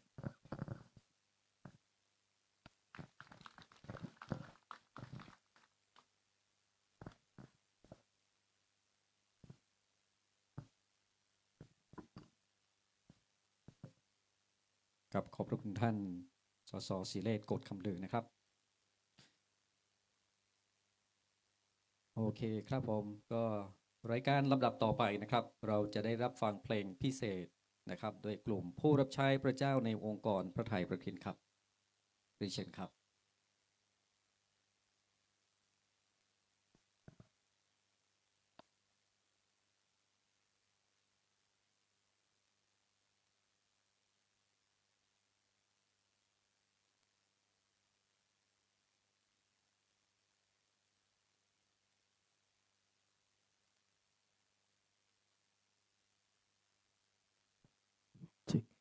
ขอเรียนเชิญผู้รับใช้ทุกคนนะครับที่จะขึ้นมาข้างหน้าให้เต็มเลยนะครับ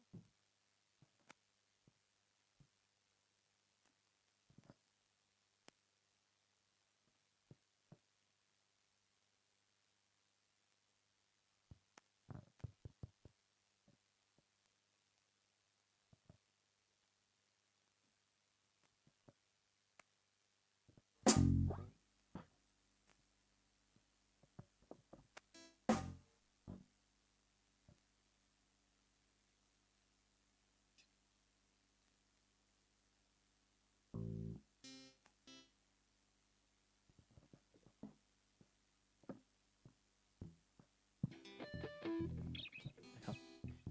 ก็ผมขอเป็นตัวแทนของผู้รับใช้นะครับที่จะมีโอกาสได้กล่าวความในใจนิดๆนะครับก็อยากจะขอบคุณพระเจ้าแล้วก็ขอบคุณสำหรับคุณพ่อลอยที่ได้เป็นแบบอย่างที่ดีให้กับพวกเราผู้รับใช้แล้วก็พี่น้องทุกคนครับทั้งในความเชื่อในความรักในการช่วยเหลือผู้อื่นท่านมีชีวิตเพื่อจะช่วยเหลือผู้อื่นอยู่ตลอดเวลาถึงแม้ว่าบางครั้งท่านจะเหนื่อยท่านต้องเดินทางอยู่ตลอดเวลาแต่เราเห็นหัวใจของคุณพ่อลอยที่ได้ทุ่มเทได้เสียสละและทำงานอย่างไม่เคยเหนื่อยไม่เคยท้อแต่ท่านทุ่มเทในงานรับใช้พระเจ้าอย่างสัตย์ซื่ออย่างสุดกำลังอย่างสุดความสามารถจนถึงวินาทีสุดท้ายวันนี้ท่านทำหน้าที่สำเร็จแล้วพวกเราทุกคนที่เป็นลูกที่เป็นผู้รับใช้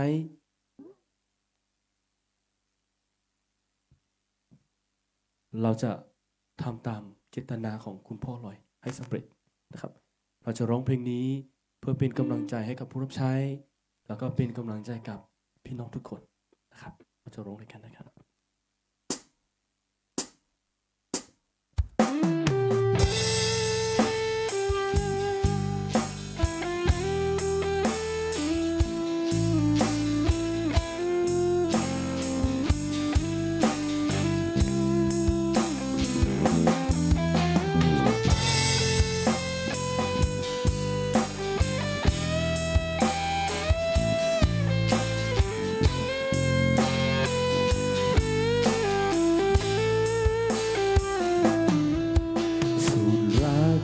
สุดห่วงเธอน้องดำแก้วตาลูกด่างดีตา ที่รักลูก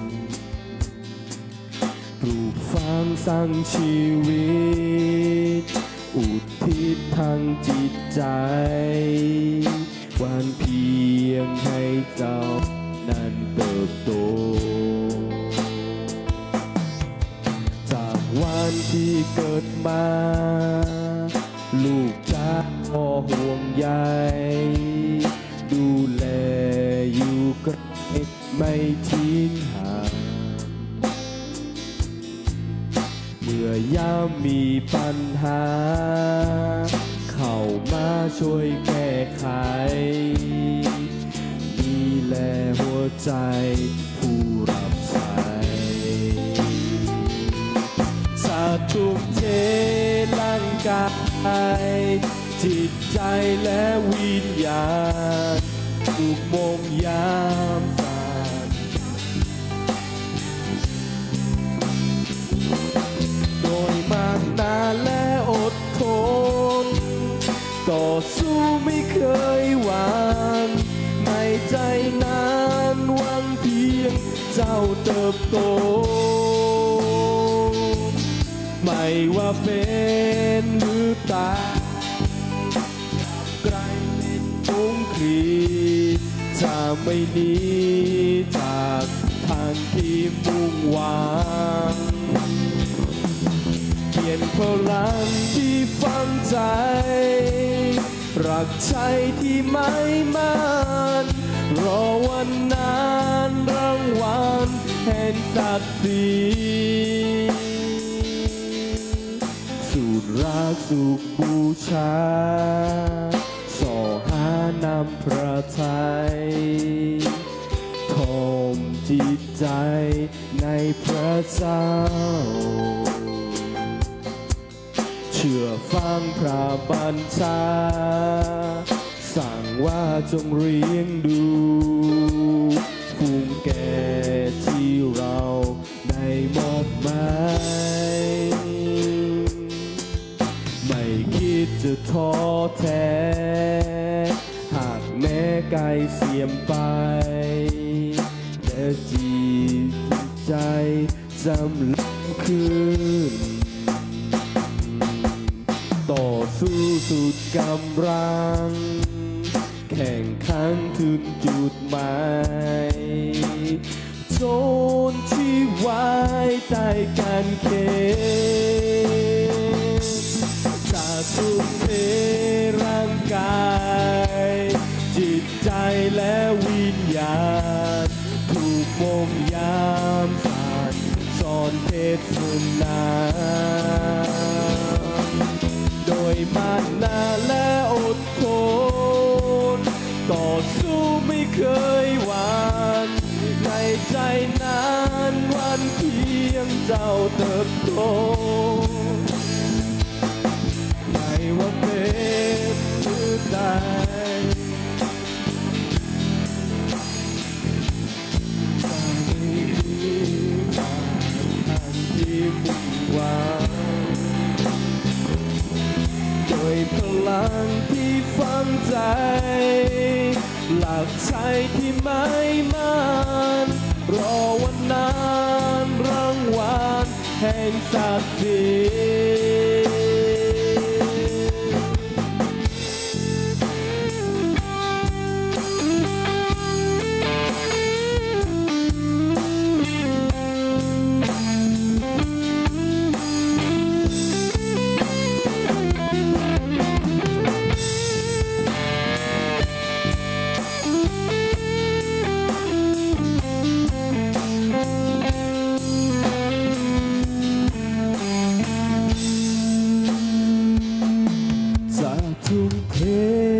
ร่างกาย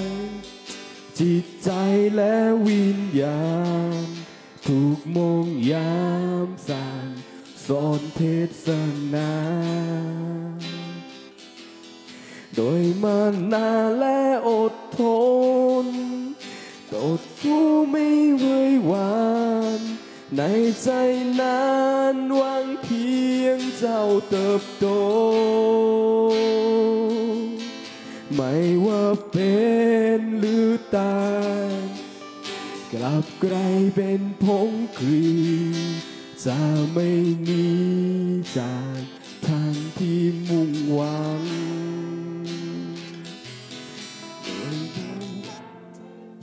ใจ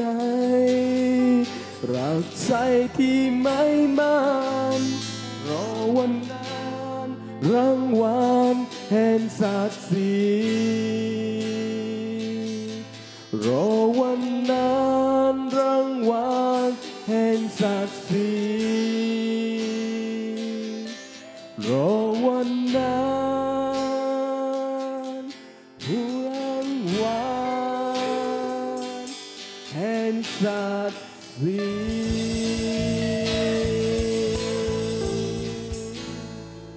ขอบคุณครับขอพระเจ้าอวยพรครับ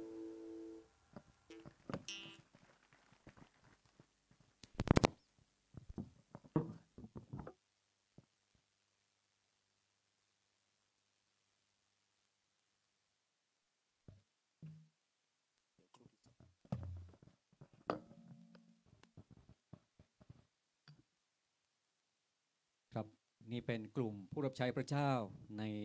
องค์กรพระทัยพระคริสต์นะครับก็ทุกคนล้วนแต่เป็นลูกศิษย์ลูกหาและก็ลูกฝ่ายวิญญาณของท่านศาสนาจารย์ลอยพอหรือคุณพ่อลอยพอนะครับก็ขอบพระคุณพระเจ้านะครับที่ท่านได้สร้างผู้รับใช้พระเจ้าไว้มากมายนะครับก็ขอพระเจ้าทรงโปรดรับเกียรตินะครับก็รายการลำดับต่อไปนะครับก็จะเป็นการกล่าวถึงประวัติของท่านศาสนาจารย์ลอยพอสุริยบุภานะครับโดยอาจารย์โนอาสุริยบุภานะครับซึ่งเป็นลูกชายของท่านนะครับขอเรียนเชิญครับ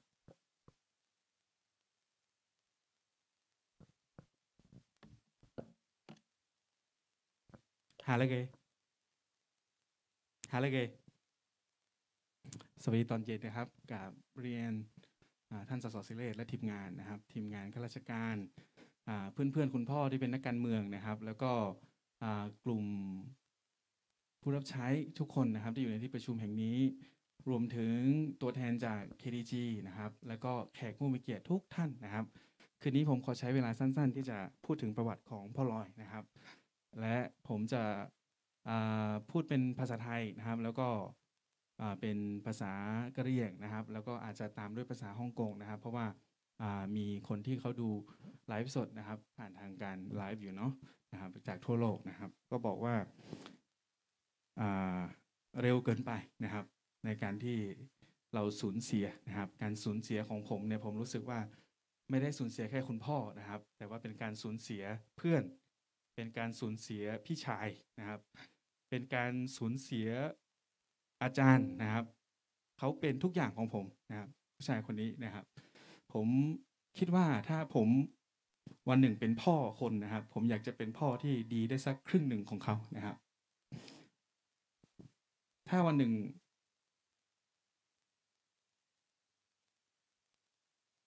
นะครับก็ในความเชื่อของคริสเตียนเรานะครับผมเชื่อแล้วก็ผมก็รู้ว่าคุณพ่อได้กลับไปพักผ่อนกับคุณพ่อดีแปะบนสวรรค์นะครับอาจารย์ซิลกลับไปอยู่กับคุณพ่อเมียพ่อนะครับอยู่บนสวรรค์แล้วแต่ว่า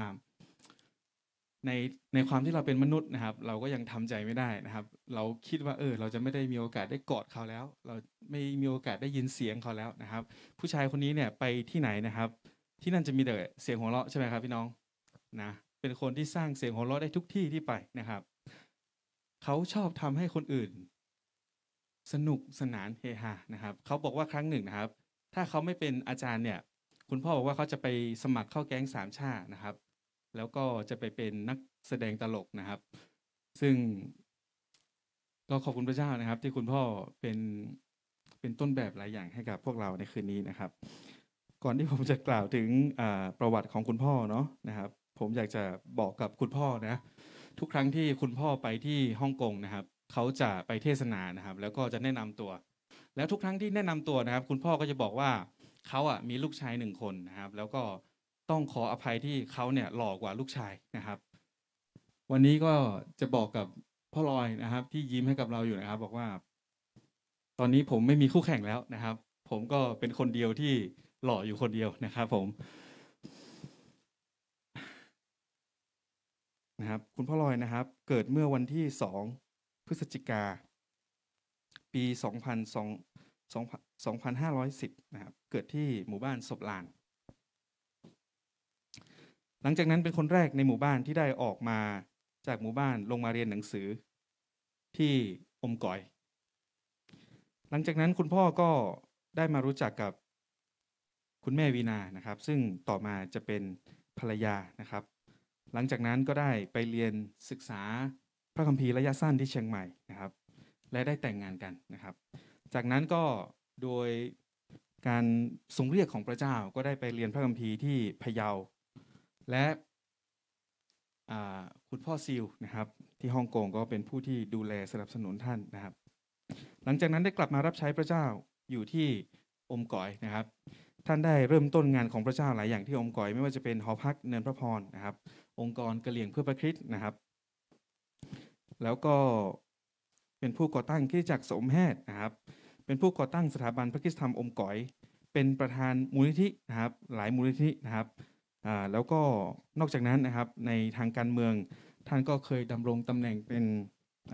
สมาชิกองค์การบริหารส่วนจังหวัดเชียงใหม่นะครับเป็นตัวแทนของอำเภออมก๋อยเนาะและยังเป็นหลังจากนั้นนะครับท่านก็เป็นผู้ก่อตั้ง KTG ผู้ร่วมก่อตั้ง KTG และเป็นประธานที่ปรึกษานะครับอันนี้คือประวัติโดยสังเขปของพ่อลอยนะครับดอกหาแล้วก็ดอกแวโก้กันเนาะหาใหญ่ภาษาจีบหรือว่าดอกบุดอกแวโก้กันเลยแห่เซนนอตไว้เกป้าเนี่ย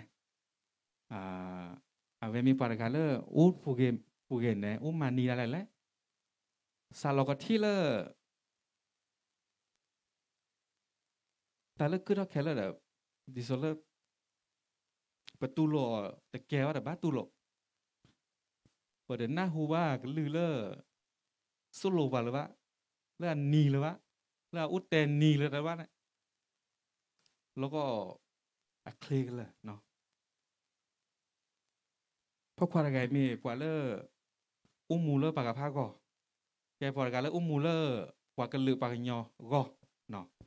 มีแต่ละโลโลในแกซุยกันยอแต่เนาะอย่ากลัวเลอสึกคู่เนาะปากไงเนาะแกก็ได้เจแกก็สุเลยสึกคู่เจเนาะวะไม่เที่ยวแน่เฮ้ยแต่ละคือซาก็สุเลยแต่ละเนาะมาเจอน้องมายาแต่ละเนาะไม่ที่นั่นนะจะคือซาอะไรแล้วเนาะหมอน่ะเมเลอจ่าละจ่ากว่าวันไหนแกจ่าละก็มาเจอไปแล้วก็สุเลยก่อนเนาะชั่วโมงปากไงแน่ก็ไม่ทิ้งได้ว่าแน่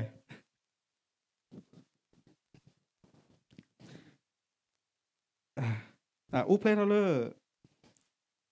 วันที่2พฤศจิกายนเนาะปี2510เนี่ยอุเพลเลอร์เมโลทะแกดูเวลโคกะเนาะสีกันเลยอย่างกันเนี่ยคันนี้แกนุยกะเราเวเกี่ยวกับจอดกันคันนี้แกคือกันเนาะป้าเนี่ยมีจอดิเปะเนาะโมเนี่ยมีนอวอพอเนี่ยแกกว่าเลอแล้วมาลงชวาลือทาดอกให้เกจ่าตามมาเลยบ้าขากจอตามมาเลยเต้าผู้อุเวทะแกกว่าเลอจ่าตามมาเลยองค์กรกระเหรี่ยงเพื่อพระคริสต์แกกว่าเลอก่อตั้งท่อ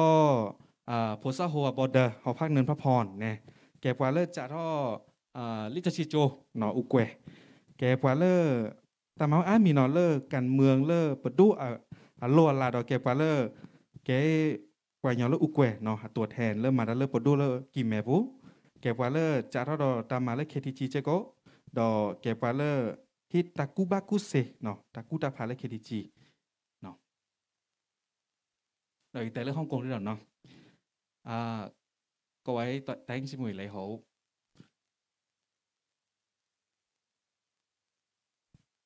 今晚係多謝大家，好多人係 send 個 message 嚟關心我哋同我阿媽、我細妹，我仲未有時間係覆大家，但係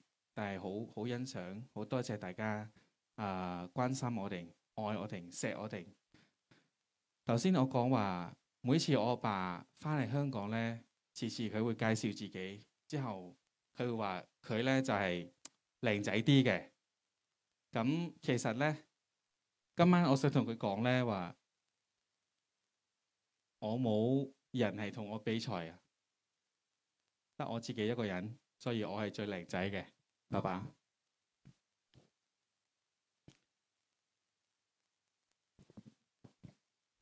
拉科牧師係一個小朋友喺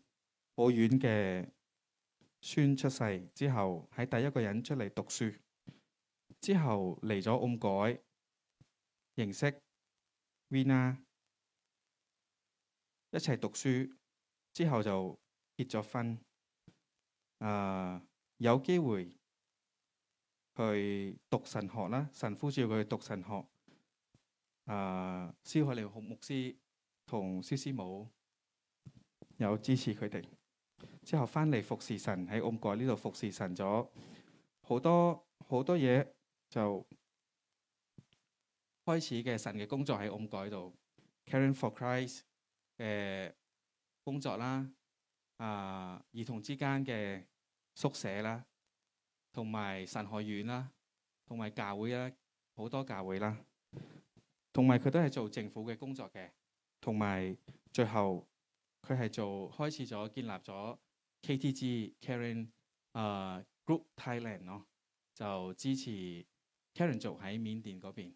咁如果睇佢工作咧，佢做好多嘢，但係今晚咧，相信咧佢工作唔會停喺我哋嘅度。佢好多時候佢會係分享同我哋講話，我哋嘅生命咧好短嘅，我哋嘅生命咧唔會好長嘅，同埋佢好多時候佢中意講笑啊！好多小朋友咧見到佢屋企喺天堂裏邊咧標好咗啦，好靚啦，所以佢會話：我都好驚神咧係好快接我翻去嘅。但係佢話如果神咧接佢翻去咧，佢都係準備好嘅。估唔到今日咧神就好快接咗佢哋翻咗天堂啦。係我哋知道佢翻去休息，但係喺一個人裏面咧就有時好難接受，因為冇咗阿爸，冇咗我最好嘅朋友，冇咗我嘅老師，冇咗一個嘅哥哥咁樣咯。所以今日咧就好掛住你爸爸。คุณพ่อนะครับได้เสียชีวิตเมื่อวานนะครับตอนผมขึ้นเครื่องบินเฮลิคอปเตอร์ไปที่เชียงใหม่นะครับหลังจากขึ้นเครื่องได้ประมาณ 4-5 นาทีนะครับคุณหมอก็ส่งสัญญาณบอกว่าหัวใจคุณพ่อไม่เต้นแล้วนะครับแล้วก็หมอบอกว่าจะพยายามปั๊มหัวใจเต็มที่เพื่อที่ให้คุณพ่อกลับมามีชีพจรอีกครั้งหนึ่งนะครับแต่ว่าพอไปถึงสวนดอกก็เป็นข่าวร้ายนะครับก็คุณพ่อไม่ได้อยู่กับเรานะครับกลับไปอยู่กับพระเจ้ากลับไปเจอคุณพ่อดีแปะที่สวรรค์เนาะนะครับเชื่อว่าวันหนึ่งพวกเราก็ต้องไปใช่ไหมครับคุณพ่อบอกเสมอว่าชีวิตของเราเป็นเหมือนกับหมอกที่ขึ้นเวลาเช้านะครับพออาทิตย์ขึ้นนะครับหมอกก็หายไปนะชีวิตของเราก็เหมือนกันเราอยู่ในโลกแค่ระยะสั้นๆชั้นใดก็ชั้นนั้นนะครับเราอยู่เพื่อรับใช้พระเจ้าเราไม่ต้องสะสมอะไรไว้ในโลกเยอะนะครับเรากลับไปสะสมไว้ที่บ้านของเราที่สวรรค์เอเมนนะครับพี่น้องนะครับขอพระเจ้าได้รับเกียรตินะครับขอพระเจ้าอวยพรทุกท่านที่มาเป็นที่มาไว้อาลัยให้กับคุณพ่อนะครับขอบคุณครับพระเจ้าอวยพรครับ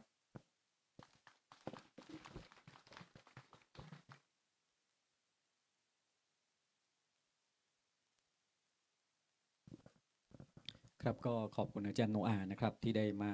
กล่าวถึงประวัติของท่านศาสตราจารย์ลอยพอนะครับผู้ที่ล่วงลับไปผู้ที่จากเราไปแล้วนะครับก็ถ้าเราจะพูดถึงชีวิตของท่านศาสนาจารย์ลอยพอคิดว่าตลอดทั้งคืนนี้ก็คงไม่หมดไม่สิ้นนะครับแต่ก็ทั้งหมดทั้งสิ้นก็คงจะอยู่ในความทรงจำความคิดถึงของเราทุกคนนะครับก็รายการต่อจากนี้ก็ผมอยากจะใช้เวลาเพื่อเป็นการอธิษฐานเผื่อครอบครัวของท่านศาสนาจารย์ลอยพอนะครับเพราะนั้นผมอยากจะขอรบกวนคุณแม่วินาแล้วก็อาจารย์โนแล้วก็อาจารย์เอมมี่แล้วก็คุณหมออิงแล้วก็สามีแล้วก็คุณหมอออยนะครับส่วนครอบครัวสุริยบุภาคงจะมีอีกในวันต่อไปนะครับ เลือผ้าหมอเลือแต่ไม่อย่างมันเนี่ยคุณโดนแต่เชื้อต่อเคอีหมอเพื่อผ้าภาษาเดือพลือคอเลือแต่ไม่อย่างคนเอา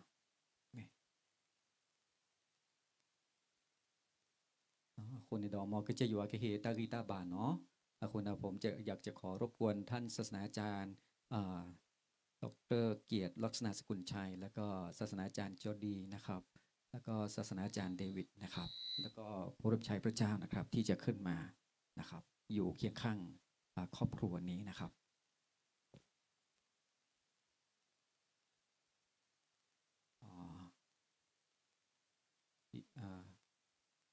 จูเนอร์ป่ะพ่อจูเนอร์พ่อจูเนอร์พ่อจูเนียร์แล้วเนี่ย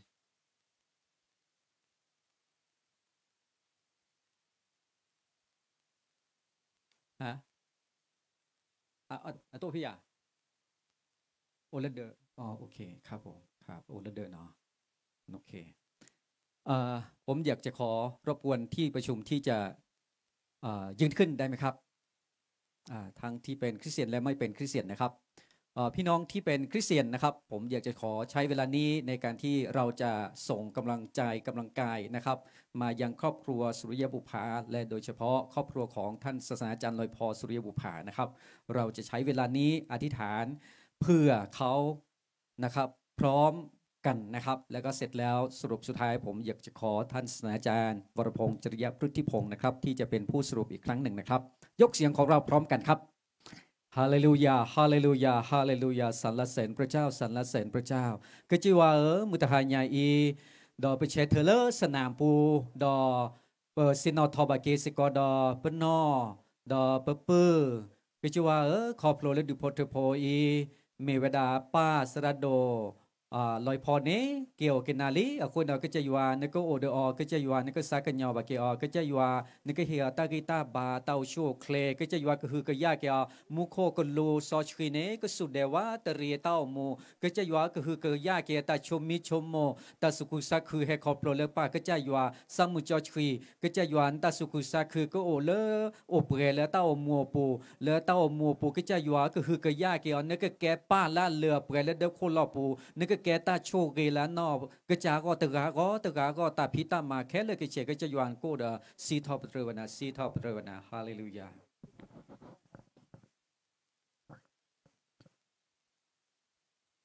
ข้าแต่พระเจ้าผู้ยิ่งใหญ่ในเวลานี้ข้าทั้งหลายมีทั้งความทุกข์ใจและมีทั้งความยินดีเราทุกข์ใจเพราะเราคิดถึงอาจารย์ลอยพอแต่เรายินดีเพราะเรารู้ว่าท่านไปอยู่กับพระองค์เดี๋ยวเวลานี้เป็นพิเศษอธิษฐานเผื่อครอบครัวอาจารย์วีนาและลูกๆพระเจ้าพระองค์เป็นผู้เลี้ยงที่ดีพระองค์จะทรงเลี้ยงดูครอบครัวนี้พระองค์ยังมีแผนการยิ่งใหญ่สำหรับครอบครัวสุริยบุตรผาโดยเฉพาะครอบครัวของอาจารย์ลอยพอขอพระท่านทรงฤทธิ์ของพระเจ้าปกป้องทุกคนปลอดภัยอยู่ในทางของพระองค์ปลอดภัยจากอุบัติเหตุจากโจรผู้ร้ายจากผู้ที่ไม่หวังดีจากมารร้ายเราขอพระองค์จัดเตรียมทุกอย่างที่จำเป็นสำหรับชีวิตจัดเตรียมทุกอย่างที่จะทำให้ครอบครัวนี้ได้ยืนยันถึงความยิ่งใหญ่ยืนยันถึงความรักของพระองค์และสามารถที่จะถวายเกียรติแด่พระองค์เมื่อคนมองมาถึงครอบครัวนี้เขาจะเห็นว่าพระเจ้าเป็นผู้เลี้ยงที่ดีสำหรับครอบครัวนี้ขอพระเจ้าได้ทรงทำการผ่านทุกคนให้ทุกคนจะเป็นพรให้กับคนรอบข้างเหมือนอย่างที่อาจารย์ลอยพอได้เป็นพระพรกับคนจำนวนมากขอพระเจ้าได้ใช้ได้อวยพรได้ทำการและให้ความชื่นชมยินดีกับทุกคนพระองค์เจ้าข้าในเวลานี้ขอความชื่นชมยินดีของพระองค์เข้ามาขอสันติสุขของพระองค์เข้ามาและขอที่จะช่วยเราคลายความอาลัยในการจากไปของอาจารย์ลอยพอขอพระเจ้าได้รับเกียรติปกป้องครอบครัวนี้อยู่ในทางของพระองค์เราจะชื่นชมยินดีร่วมกัน เมื่อเราไปพบกับอาจารย์ลอยพออีกครั้งหนึ่งในนามพระคริสต์เจ้าอาเมนขอบคุณท่านจันซินีนะครับแล้วก็ขอพระเจ้าจะทรงโปรดอวยพรคุ้มครองสถิตอยู่กับครอบครัวของท่านศาสนาจารย์ลอยพอนะครับพระหัตถ์ของพระเจ้าจะทรงโปรดทรงคุ้มครองและสถิตกับท่านนะครับ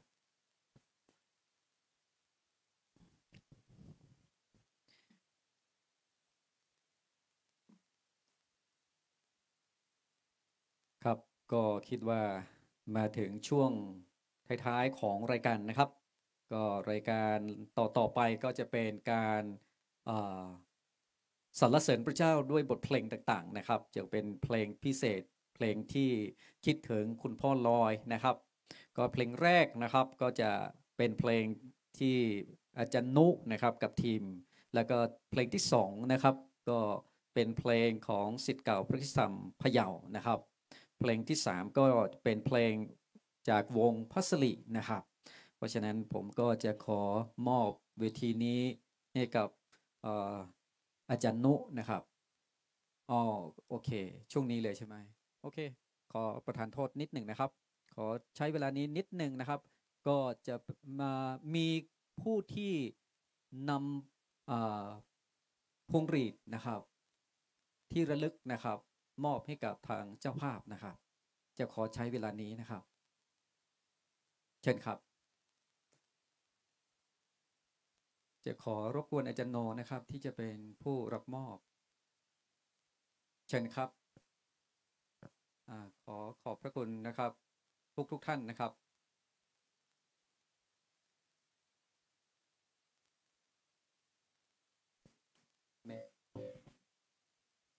เม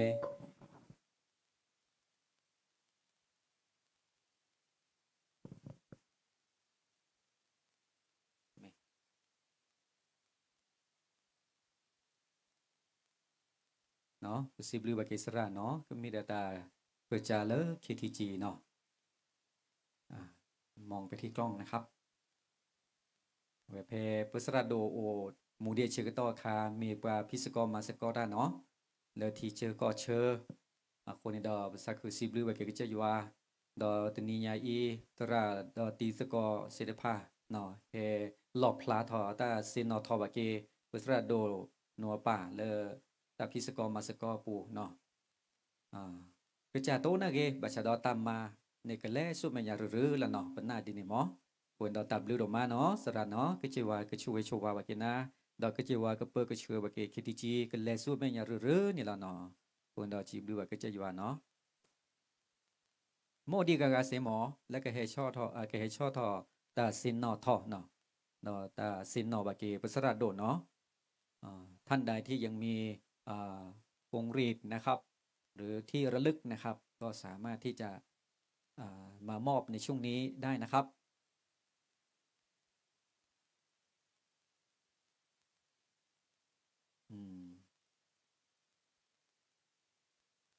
ก็ทุกท่านนะครับที่มาในวันนี้นะครับก็ขอบคุณมากนะครับ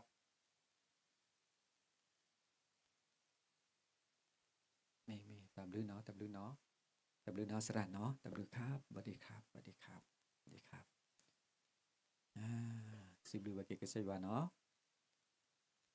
ไม่ครับก็ประกาศนะครับก็ทุกท่านนะครับที่มีเพลงพิเศษที่จะร้องเพื่อถวายเกียรติให้กับพระเจ้าและเป็นการร่วมระลึกถึงท่านศาสนาจารย์นะครับลอยพอก็มาหาผมได้นะครับโอเคครับก็จากนี้ก็จะมอบเวลาให้กับอาจารย์นุและทีมนะครับที่จะมีเพลงให้กับเรานะครับดิฉันครับ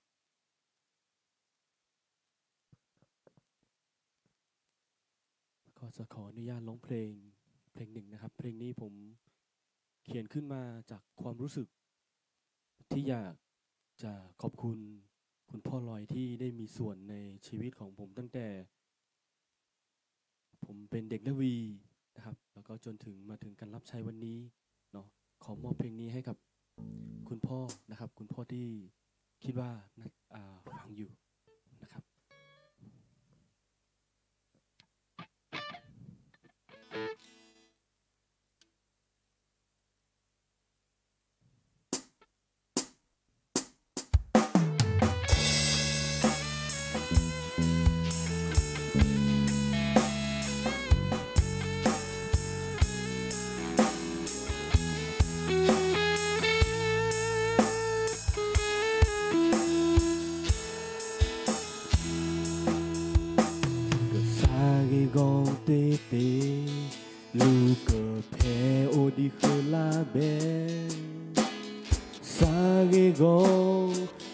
thấy lãng cu này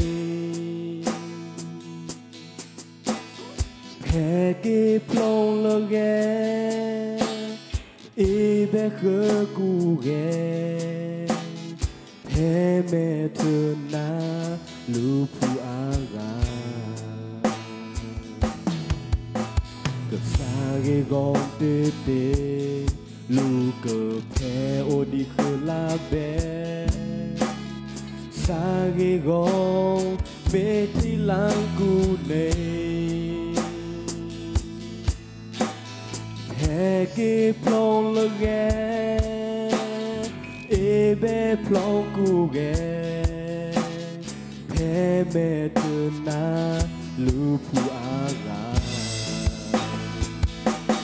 ta thằng này yo đi cu này mà cái phu lơ ghé lu mẹ thơ ghi nàng bé thái có phe thơ song thơ xa ta thằng này yo đi cu này có mà ý lúc xa mẹ cha lúc xa Giêsu có phe ăn bên lô khơi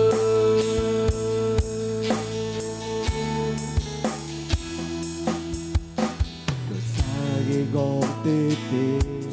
lu cờ phe ô đi cờ la bé xa ghê gom mê thấy lãng cu này phe kê plong lơ ghé y bé plong cu ghé phe mẹ thơ na lu phu a ta thằng này yo đi cu này mà cái phu lơ ghé lu mẹ thơ ghi nàng bé thái có phe thơ song thơ xa ta thằng này yo đi cu này có mà ê lô xa mẹ cha lô xa Giêsu có phe ăn bên lô khơi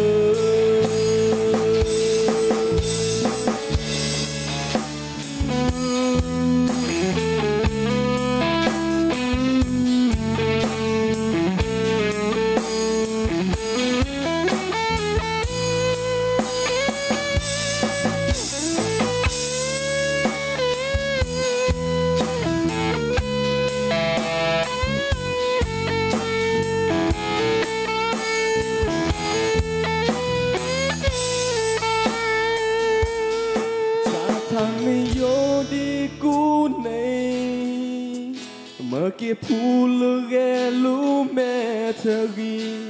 nàng bé thái có phe thơ song thơ sang ta thằng này yo đi cu này cơ mà ý lô xa mẹ cha lô xa đi su cơ phe ăn bé lô khơi Giêsu cứ phe ăn bé lô khơi cứ phe mơ ô lu cơ sa pha cu ghé ขอบคุณครับขอพระเจ้าได้รับเกียรติครับสวัสดีครับครับผมขอบคุณอาจารย์นุนะครับที่ได้มาร้องเพลงให้กับเรานะครับก็เป็นเพลงที่คิดถึงคุณพ่อลอยนะครับเพลงที่2นะครับจากศิษย์เก่าพระคริสตธรรมพะเยานะครับขอเรียนเชิญครับศิษย์เก่าพะเยาก็มีหลายคนนะครับเรียนเชิญครับ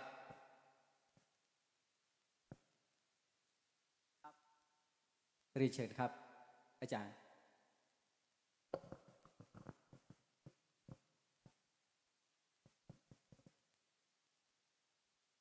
ขอสำหรับศิษย์เก่านะครับพระคริสตธรรมพะเยานะครับ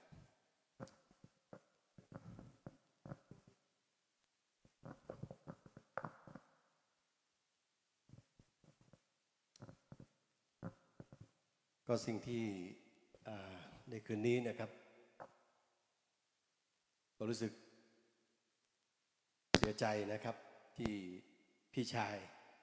ได้จากเราไปแล้วนะครับผมจำได้เมื่อ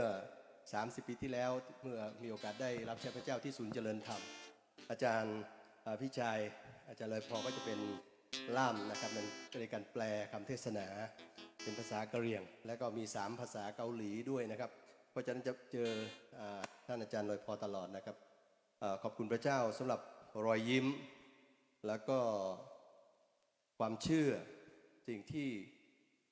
ท่านได้ให้เราจดจำนะครับเราได้ยินประวัติของท่านนะครับจากลูกชายนะครับแล้วก็ได้เห็นว่าในขณะที่ท่านมีชีวิตอยู่ท่านได้ทิ้งมรดกแห่งความเชื่อนะครับให้กับลูกหลานและก็ให้กับลูกศิษย์นะครับแล้วก็ท่านได้ทำสิ่งหลายอย่างนะครับในพื้นที่บ้านเกิดและก็ในจังหวัดเชียงใหม่ด้วยนะครับขอบคุณพระเจ้าแม้ว่าเราท่านต้องจากเราไปนะครับแต่วันหนึ่งเราเชื่อว่าเราจะได้พบกันอีกนะครับเพราะฉะนั้นในค่ำคืนวันนี้ในนามของคณะกรรมการนะครับสหกิจจังหวัดเชียงใหม่ก็ขอแสดงความเสียใจกับครอบครัวของสุริยบุภาด้วยนะครับและในนามของศิษย์เก่าพระคริสตธรรมพะเยาด้วยนะครับขอแสดงความเสียใจกับครอบครัวขอพระเจ้าที่จะเล้าลมนะครับหนุนใจนะครับครอบครัวทุกคนที่จะมีกำลังขึ้นนะครับเราจะอธิษฐานเผื่อนะครับขอพระเจ้าอวยพรเราจะร้องเพลงหนึ่งนะครับในบทเพลงพักพิงในพระเจ้านะครับ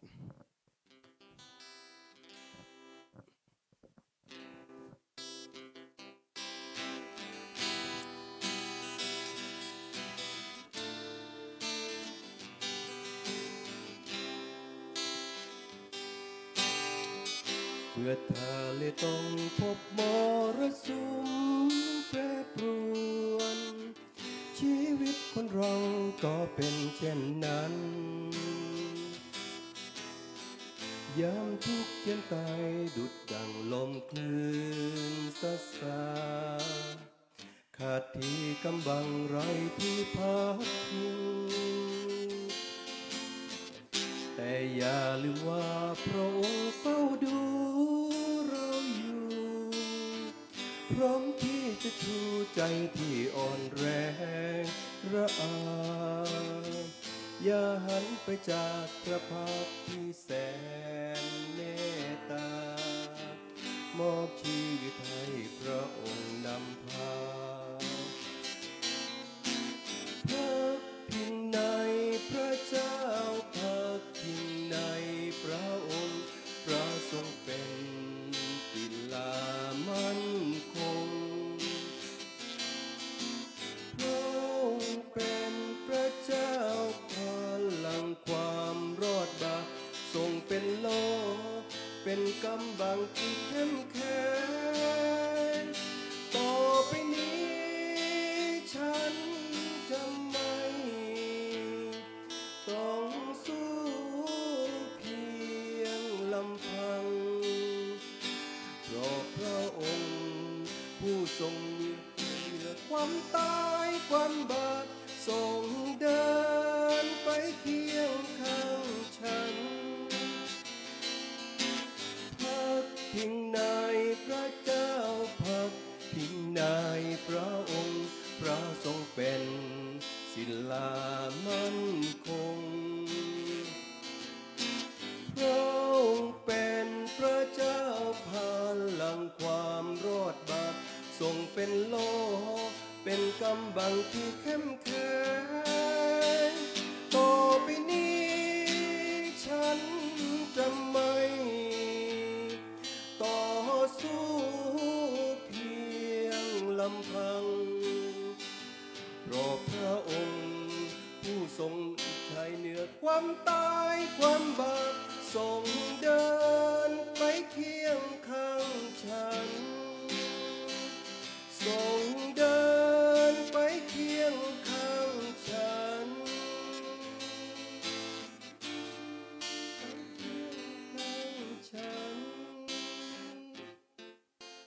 กับขอพระเจ้าอวยพรนะครับและ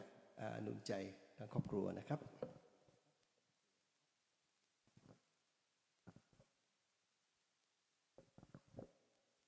ขอบคุณพระเจ้าครับแต่ละท่านก็ไม่ได้เจอกันนานมากนะครับห่างกันหลายรุ่นหลายปีนะครับก็ได้มาเจอกันขอบคุณพระเจ้าครับเพลงที่3ครับจากวงพัสลิครับเดชเชตครับ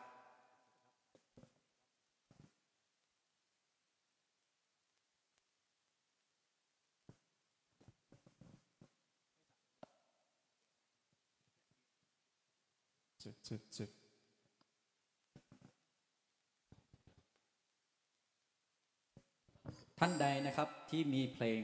ที่จะร้องในคืนนี้นะครับมาบอกผมได้นะครับ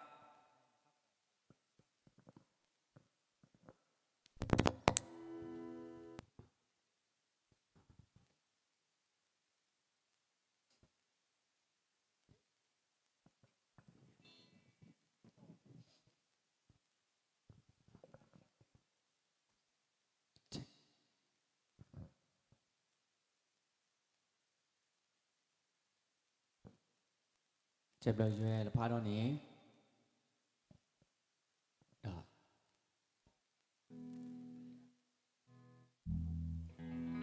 ใส่กล้องรู้เลยไม่ได้เนาะอภัยเยโอ้นี่คือละแบบนะครับเนาะเราไปซ้ำกับเรารู้เลยไปเลยแถวนี้ช่วยนะครับเนาะรู้ลูกเกย์เยอะcái u bên sơ cụ nọ cái thì mi u nấm cháy ra mi thép nói chưa đời cho mồm ấy mừng còn là mày dù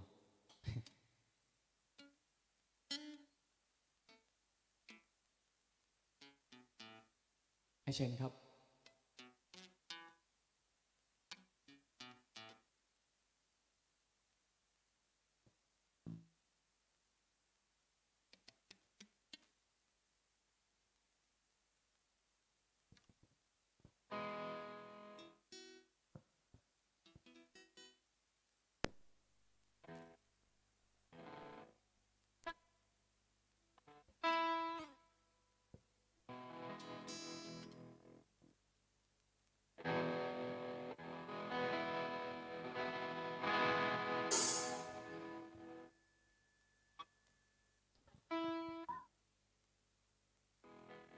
cái thế lòng lâu đề chế đề cái chĩa cái chạy đời này nó bị hư cái chĩa cái chạy đời này nó lâu nên lỡ hư nợ u ní hư nọ Messi để của Messi Pro cho nó mò nọ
เป็นบทเพลงที่บอกว่าเรามีชีวิตอยู่ได้ด้วยพระคุณพระเจ้านะครับก็ชื่อว่าอัปเลวเอมาลูกกังนะครับ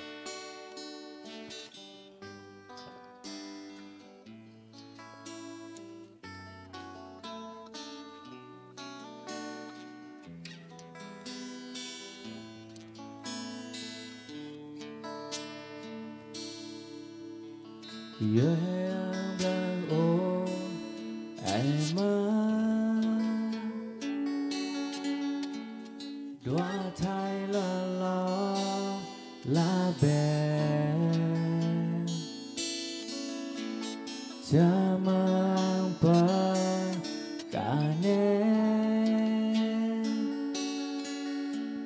subscribe cho kênh Ghiền Mì Gõ để không bỏ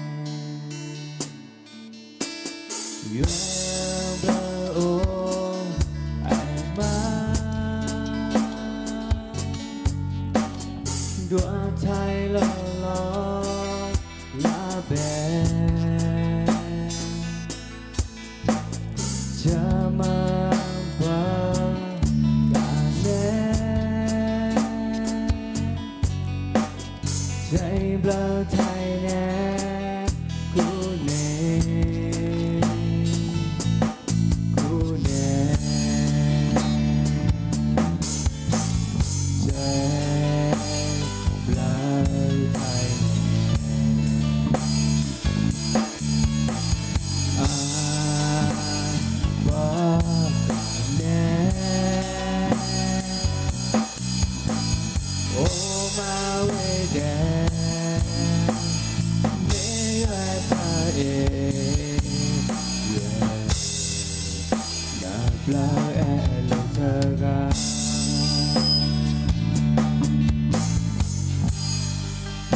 ก็จะมีได้ไม่ได้ไม่ได้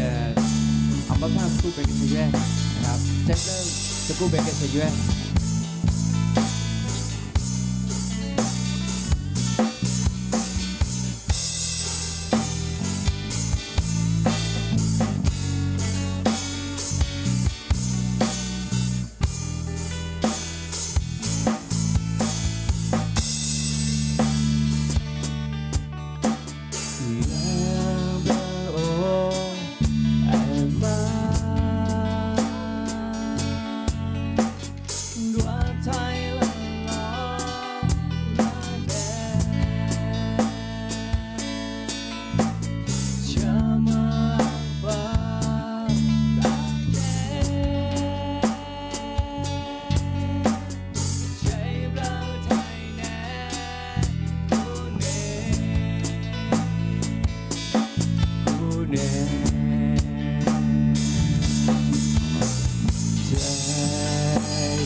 ก็เชียร์เปล่าเอโลก็กังล้อจบเลยครับ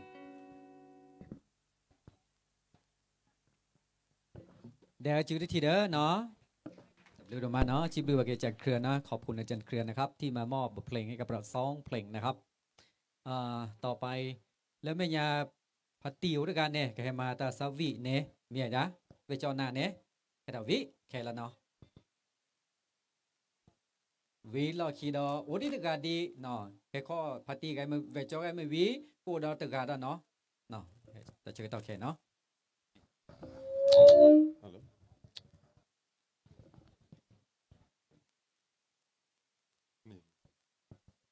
เนาะชั่วโมงเลอถ้าส่งยังแล้วจะวัดตักเลอซูเมนีนี่ว่าเลอให้โชคเตอร์นี่ก็มีอย่างแล้วเนาะก็ได้ดอก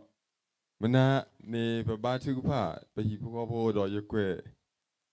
นี่ไปตราดูเนาะไปตีตะโกไปตราเลอไปเออเนาะก็ได้ดอกตะเคลียร์จะวิบายเออดอกเว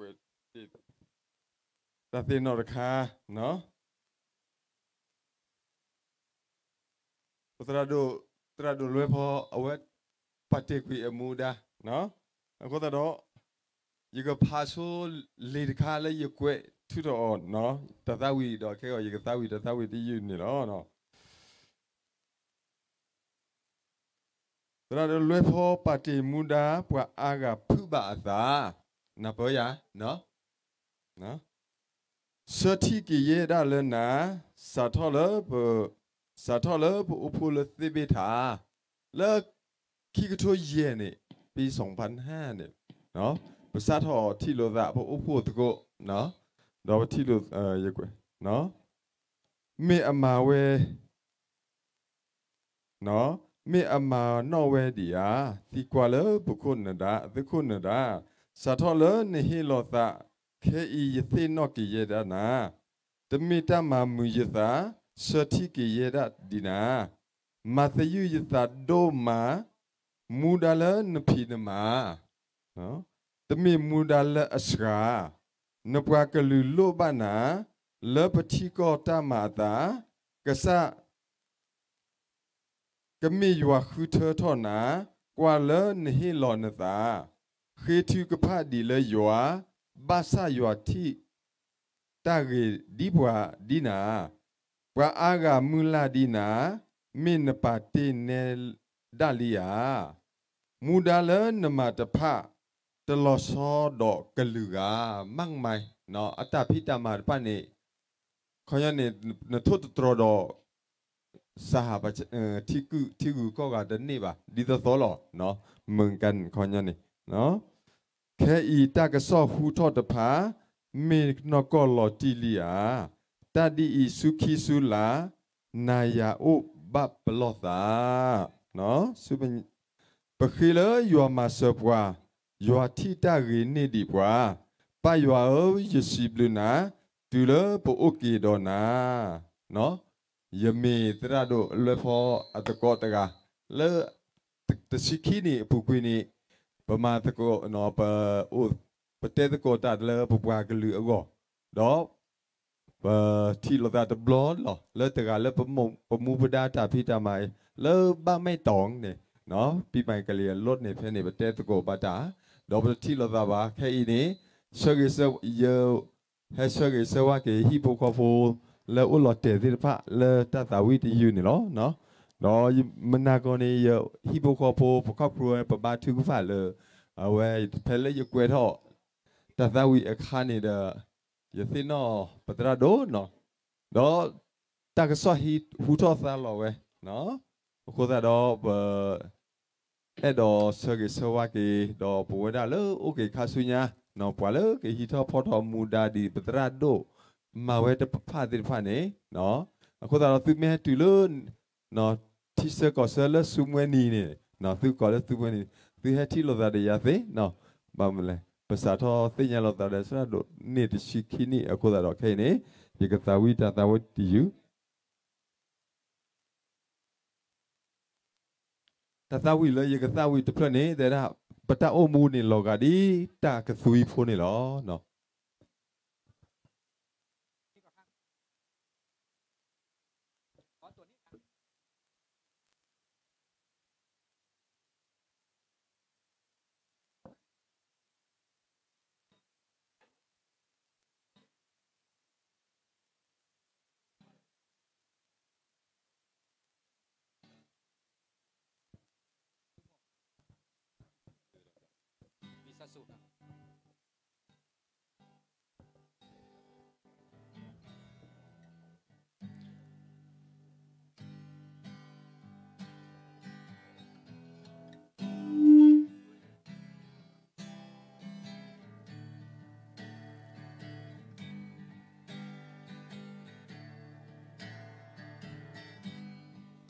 que bapate qui hokota quila no kota quila lo ma qui weda wala ye ba o yi lo patha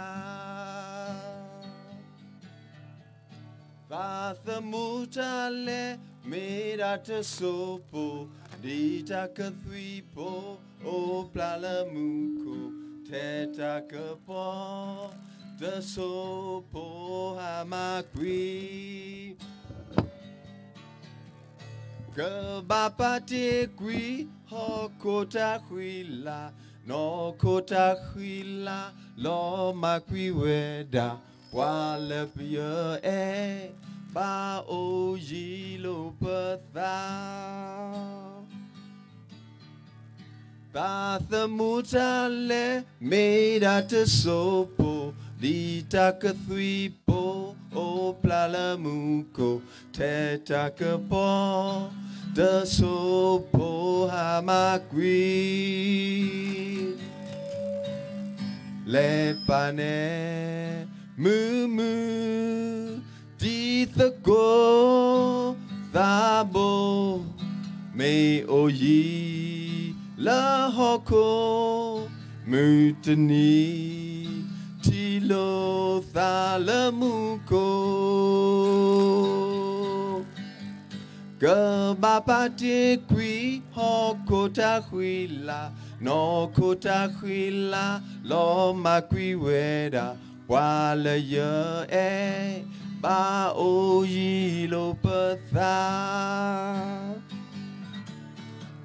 và thầm mù ta lẽ mê đa tơ sô bồ đi ta cơ thuy bồ ô pla la mù cô te ta cơ bồ tơ sô bồ ha ma quy lẽ pa nè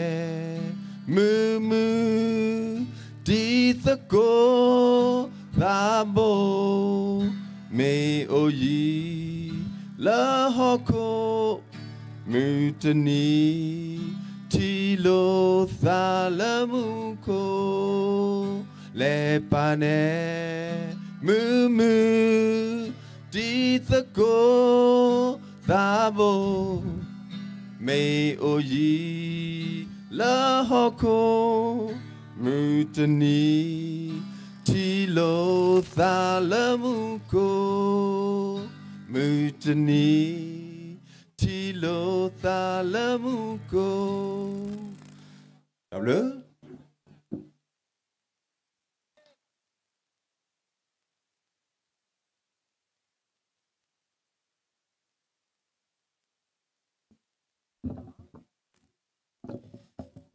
chấp lên đầu mà nóคนนี้ดอข้าชุมเมียนดอโอเวดามีเวดาพัสราโดนัวป้าตีสกอเลอมาสกอตาเลอนี่เนาะก็ให้อื้อถาดันเพลินเนาะ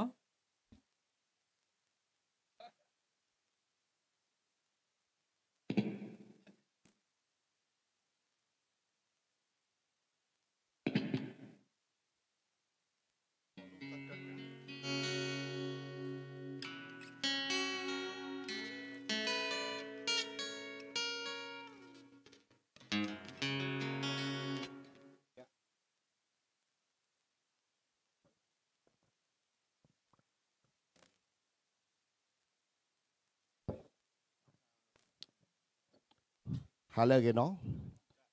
cho xí đã yêu cái số cái bà cốt hỏi đen nó lấy hè vậy đã lấy ta hay nhảy nó ở đó đi sinh nhà nó sa chỉ cái nó bữa sinh nó vậy là bữa sinh ra đồ ra le ave le pu bali mình vậy là bữa sinh ra đồ le bà bữa bali bali nhỏ nó bà có số lệ nó bà có bà khe tầm đó là này về cái thứ le ta mình đã to le ta sụt đủ sa đủ đó nóแต่บลอไปแพ้เกตระเคทีจีปะเปิลชินอนี่เอาไว้อวาระเกินเลยนี่หมอเนาะเอาไว้ในก้อนยาโทรศัพท์ยาได้ด่าปาเลก็ท่อประธานเคทีจีคนต่อไปนี่ได้ด่ายาหมอคนนี้ด่าเลิกขี่กันได้แล้วพูดบลอว่าคือเธอแกด่าเคทีจีปะเปิลชินอแล้วเสือกันเนาะคนนี้ตัวนี้นี่สามบัดโดนมาเนาะ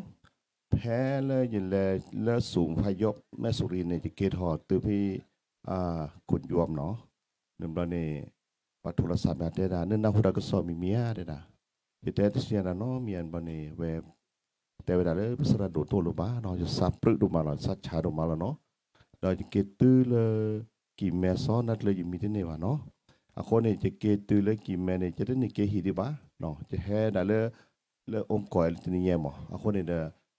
แต่ให้ไงเนี่ยมีแต่ก็ตัวเลื่อนๆเนี่ยจะมาโดนมาเลยไปที่ว่าภาษาโดดกันเลยเป็นพิสกอมาสกอดบูติตีเลยพิสกอมาสกอดเลยดิสซอมาดิสซอดเลยแบบได้สหกรณ์ท้องบุยเตอสระโดเป็นมาสกอดนี่สระโดโมโตเนี่ยเวลาเนี่ยพวกเขาบดแท้เหรอไปแต่เป็นเลนซิเลบ้าเนาะคนนี้ไปเฮกิบาสาท้องบุกเตอร์เลยอากาศเนาะเลยใช่ไหมบุกเตอร์เลยเอาไว้ติดนี้เนาะโทรศัพท์ก็ได้อาจารย์นัดนึกแท้กันต่อได้ฮือซาวิเลียอย่างแต่โยเลิกกาลยานี่แค่บาเลิกปกูบื้อพ่อบุตรวีได้ว่าเมื่อวินเนี่ยจะก็รวมเนาะวินเนี่ยจะก็แต่ละสาเพื่ออะไรเชื่อหมอเป็นแต่สกอดีเนี่ยคนเนี่ยเลยเป็นนักหัวเล็กเชื่อต่อภาษาหาของหมอสาวดูมาล้อเนาะแต่นี่เนี่ยไปแห่ได้เลิกกาลยาเนี่ยใจก็คือกันเนาะโยได้เลิกคุณยวมเกตุกี่แม่จะให้เราซื้อที่ก่อนแล้วเนาะคนเนี่ยนี่เนี่ยเดี๋ยวไปแห่เนี่ยแล้วจะตัวแทนในการเนี่ยเกิดเชื่อเชื่อว่าแล้วจะสุวิสัชเชื่อเนาะแล้วจะนี่ให้ไงครอบครัวได้แล้วไปจอกขี้กันแล้วให้ก็สุวิสัชเชื่อได้ครอบครัวแล้วก็เชื่อว่าไม่ได้ดูพลทพลสนุลอยพอได้ดูพลทพลก็นอนเด่นหลังนี่ นั่นเลยอยู่ว่าก็ช่วงนี้เนาะเราเย็นรุ่นน้องก็จากเคยเฮดาเคอร์ซาเล KTA เนาะคนเนี่ยแล้วทีนี้ยังจะให้เคอร์ซาเล KTA ให้มอบไปได้พวริตตับลื้อนั่นเลยก็นอร์เวย์เนาะแล้วก็ออสเตรเลียเนาะนั่นเลย IKO เนาะคนเนี่ยตัดสินใจในมีการคาเลยประมาณสกอร์แล้วเขาก็จะดรอปเลยแล้วเชิญต่อรีแค่เนาะประชุมนั่นเลยก็ใส่ว่ากู้เวลาเดอเบอร์สระเดอดูโพธิ์โพธิ์อุตเตสินใจเนาะมองอยู่ว่าช่วยกันนี่กินเนาะตามลึกแค่เพื่อนนายต่อสักวีเนาะแล้วจะเชิญชาวเลยจะให้ยันเนาะตามลึก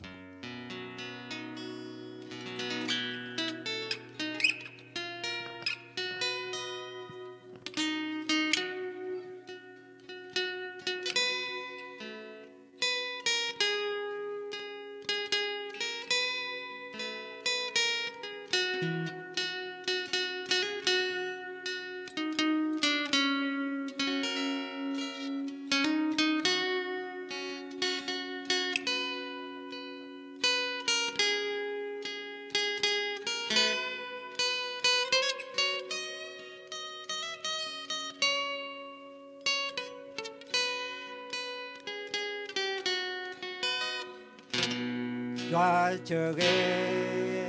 chờ vào sớm đi khi là lơ mù cô thơ cô alo về Jerusalem le mù tu la ra ta na che cơ bru về ma ta sa cứ mê về khi la lơ mù cô ta Pene pa so khi de pa sui sa chơ si patre ya su mu go pa pe do sa cứ su pri sa nyo ta me ti me no te o do ta su sa te o ta sa ku do ta sa mu o pe a pu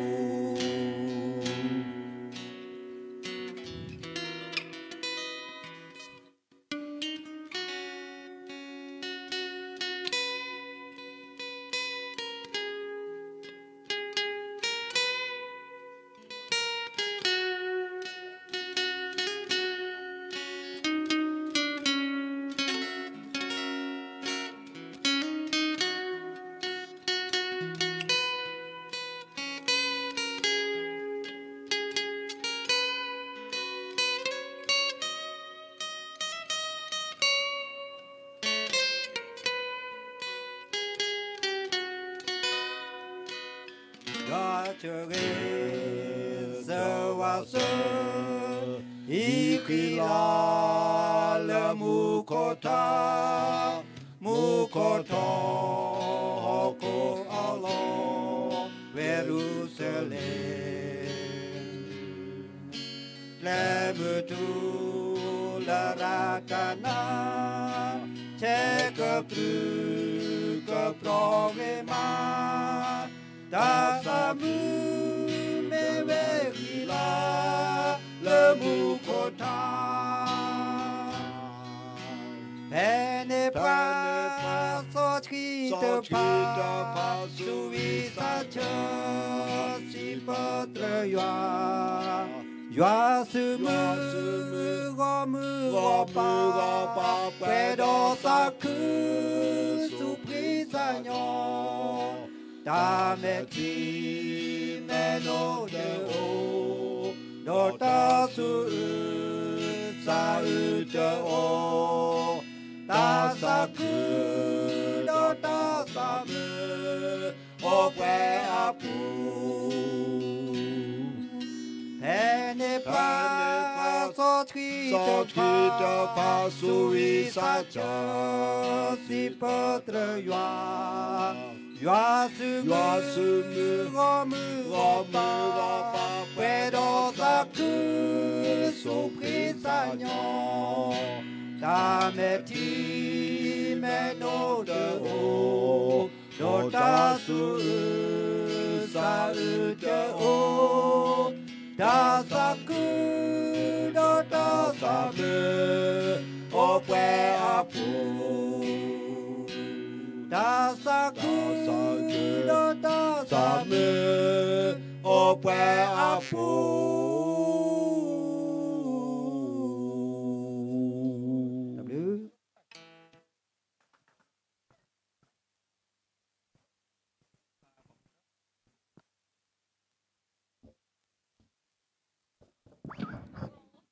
เมโอดีกะกะมาโตเลนเนเปกเนกว่าบาเกดอเปสระโดอัตาอุมูอาเกกโลเนาะ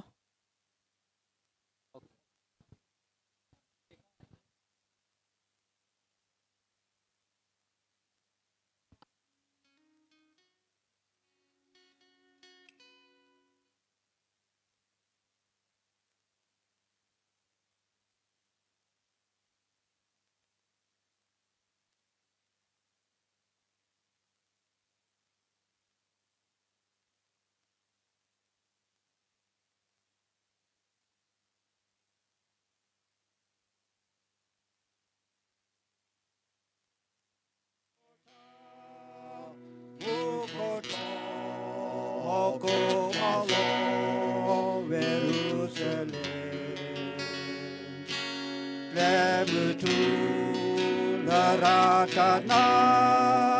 Chekabru Kaprogema Tasaku Meveshila Labukota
ก็ลือโตเนี่ย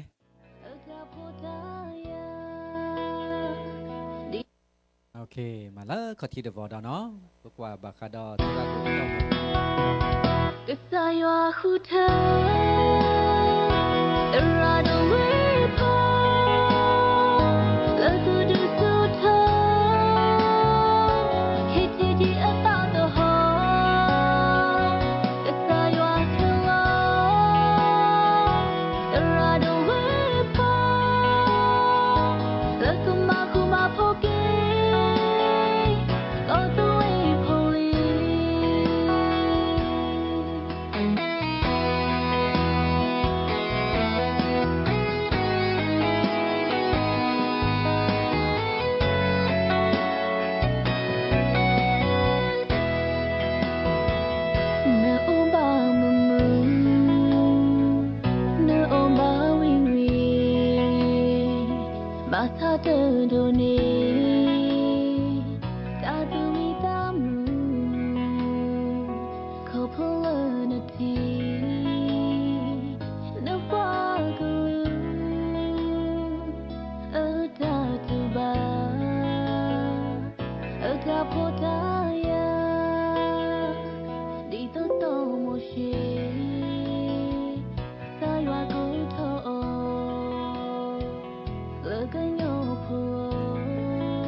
to be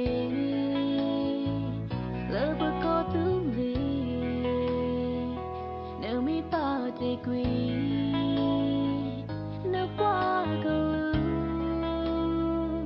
a so so kha can you pull back it di to so mo shi sa ywa ku tho look at your pull era the way pull look at so keep on so go da fi pa mo ywa so me na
to be love go to me no me party queen no go a so so kha can you pull back it di to so mo shi sa ywa ku tho look at your pull era the way pull look at so keep on so go da fi pa mo ywa so me na la na da ma sa ywa hu tha era the way pull look at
aku ni dah besar ke dah bersih belu bagi kesihwa dah besar ke dah si belu bagi murah pati ko di ko na de aku dah tahannya in mo sumenya ni de poko oh sikio seko ba pi tu le mu chegwa tani ba tani tana ba tana tu la ka tu ni mo aku ni dah tamu mi sa de mi tamu o sa de o di ni moคนดาจิบลูกก็กาเดลากว่าเราเอลาคุยดูมา